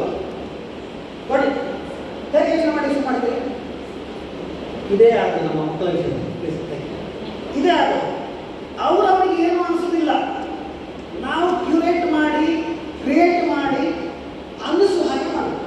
ನೀವು ಇಲ್ಲಿ ಟೀಚರ್ಸ್ ಇದ್ದಾರೆ, ನಾನು ticket main teacher female teacher ಇದ್ದಾರೆ, ಇದೇ ಸ್ಕೂಲ್ ಅವರು ಡೈಲಿ ಆಗಿ ಬಸ್ ಹಿಡಿದು ಅಪ್ಪತ್ಪಾಡಿಂದ ಇಲ್ಲಿ ಒಟ್ಟಿಗೆ ನಡ್ಕೊಂಡು ಬರ್ತಾರೆ, ಡೈಲಿ ಒಟ್ಟಿಗೆ ನಡ್ಕೊಂಡು ಹೋಗ್ತಾರೆ. ಅಂಗಡಿಯವರ ಟೀಚರ್ನಾಗ ನಾನು ಒಪ್ಕೊಳ್ಳೋದು ಒಟ್ಟಿಗೆ ಒಟ್ಟಿಗೆ ಹೇಳ್ತಾರೆ ಇಲ್ವ, ಅವರ ನಡುವೆ ಏನೂ ಇರುವುದಿಲ್ಲ. ಯಾರೋ ಒಬ್ಬರು ಹೇಳಿ ಆ ಅಂಗಡಿ ಹಾಗೆ ಹೇಳ್ತಿದ್ದ ನಿಮಗೆಲ್ಲ. ಕೆಲವರು ಸ್ವಲ್ಪ ಅವ್ರು ಜಗಳ ಮಾಡ್ತಾರೆ, ಕೆಲವರು ಜಗಳ ಮಾಡಿದಂತೆ ಸುಮ್ಮನೆ ಅಲ್ಲ. ನಾಳೆ ಇಲ್ಲ ಅವರು ರಸ್ತೆ ಆಚೆ ಬದಿಗೆ ಬರ್ತಾರೆ, ಹುಡುಗಿ ಟೀಚರ್ ಗಂಡು ಟೀಚರ್ ಈ ದಿವಸ ಆಗ ಕೂಡ ಅಂಗಡಿಯ ಮಾಡೋದಿಲ್ಲ. ನಾವು ಹೇಳಿದ್ದು ಗೊತ್ತಾಗಿದೆ, ಈಗ ಮಾಡೋದು ಬೇರೆ ಬೇರೆ ಹೋಗ್ತಾ ಇದ್ದಾರೆ, ಅವರು ಸರಿ ಹೇಳಿದ್ದಾರೆ ಅಂತ ಹೇಳೋದಿಲ್ಲ. ಕರೆಕ್ಟಾ? ಹಾಗಾಗಿ ಈ ಟುಗೆದರ್ನೆಸ್ ಅನ್ನೋದಿದೆಯಲ್ಲ, ಅದು ಇನಿಷಿಯಲಿ ಚೆನ್ನಾಗಿ ಇರ್ತದೆ. ಶಾಲೆಯಲ್ಲಿ ಕೂಡ ಒಂದು ಹುಡುಗ ಒಂದು ಹುಡುಗಿ ಒಟ್ಟಿಗೆ ಇರ್ತಾರೆ ಅಂತಂದರೆ ಇನಿಷಿಯಲಿ ಚೆನ್ನಾಗಿರ್ತಾರೆ.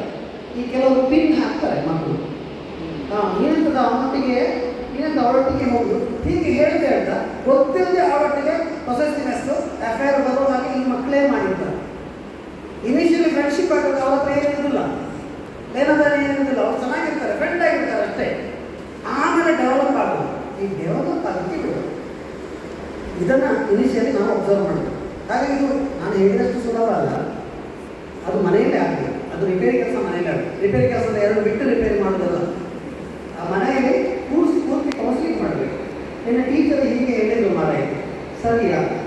ಹೌದು, ಹೇಳಿ ನನ್ನ ಫ್ರೆಂಡ್ ಅವ, ನಾವು ಒಟ್ಟಿಗೆ ಹೋಗ್ತೇನೆ ಅಂತ ಇದೆ, ತೊಂದರೆ ಇಲ್ಲ, ನಾವು ತೊಂದರೆ ಇಲ್ಲ ಅಂತ ಹೇಳಿದ್ರು. ಹೋಗ್ತೇವೆ ಬಿಡ್ತಾರೆ ಬೆಂಗಳೂರು ಹೋಗ್ತಾರೆ, ನಾವು ಶುರು ಮಾಡೋದು ಹಾಗೆ ಹೋಗ್ತೇವೆ ಅಂದರೆ ತೊಂದರೆ ಇಲ್ಲ. ಹೋದ್ರೆ ಆಗ ಇಂಪ್ಯಾಕ್ಟ್ಸ್ ಏನು ನಿಮಗೆ, ಅದರ ಪರಿಣಾಮ ಏನಾಗ್ಬೋದು ನಾವು ಅನಲೈಸ್ ಮಾಡಿ ಹೋಗ್ಬೋದು. ಯಾಕಂದ್ರೆ ಅವರ ಮಾತು ನಾವು ಕೇಳೋದು, ವಿ ಡೈರೆಕ್ಟ್ಲಿ ಸಜೆಸ್ಟ್, ಸಲಹೆ ಕೊಡ್ತೇವೆ, ಬುದ್ಧಿ ಹೇಳ್ತೀವಿ, ಅದನ್ನು ಕೇಳಲಿಕ್ಕೆ ಮಕ್ಕಳು ಇರ್ತದೆ. ಹಾಗಾಗಿ ಸ್ವಲ್ಪ ಸೆನ್ಸಿಟೀಸು ಸ್ವಲ್ಪ ಕೌನ್ಸಿಲಿಂಗ್ ಪಾರ್ಟ್ ಬೇಕಾಗುತ್ತೆ, ತುಂಬ ಎಕ್ಸ್ಟ್ರೀಮ್ ಹೋದರೆ others we can make it in home level, ಮನೆಯ ಹಂತದಲ್ಲಿ ಅದನ್ನು ಮುಗಿಸಿದ್ದಾರೆ. ಓಕೆ, ಬೇಗ ಪ್ರಶ್ನೆ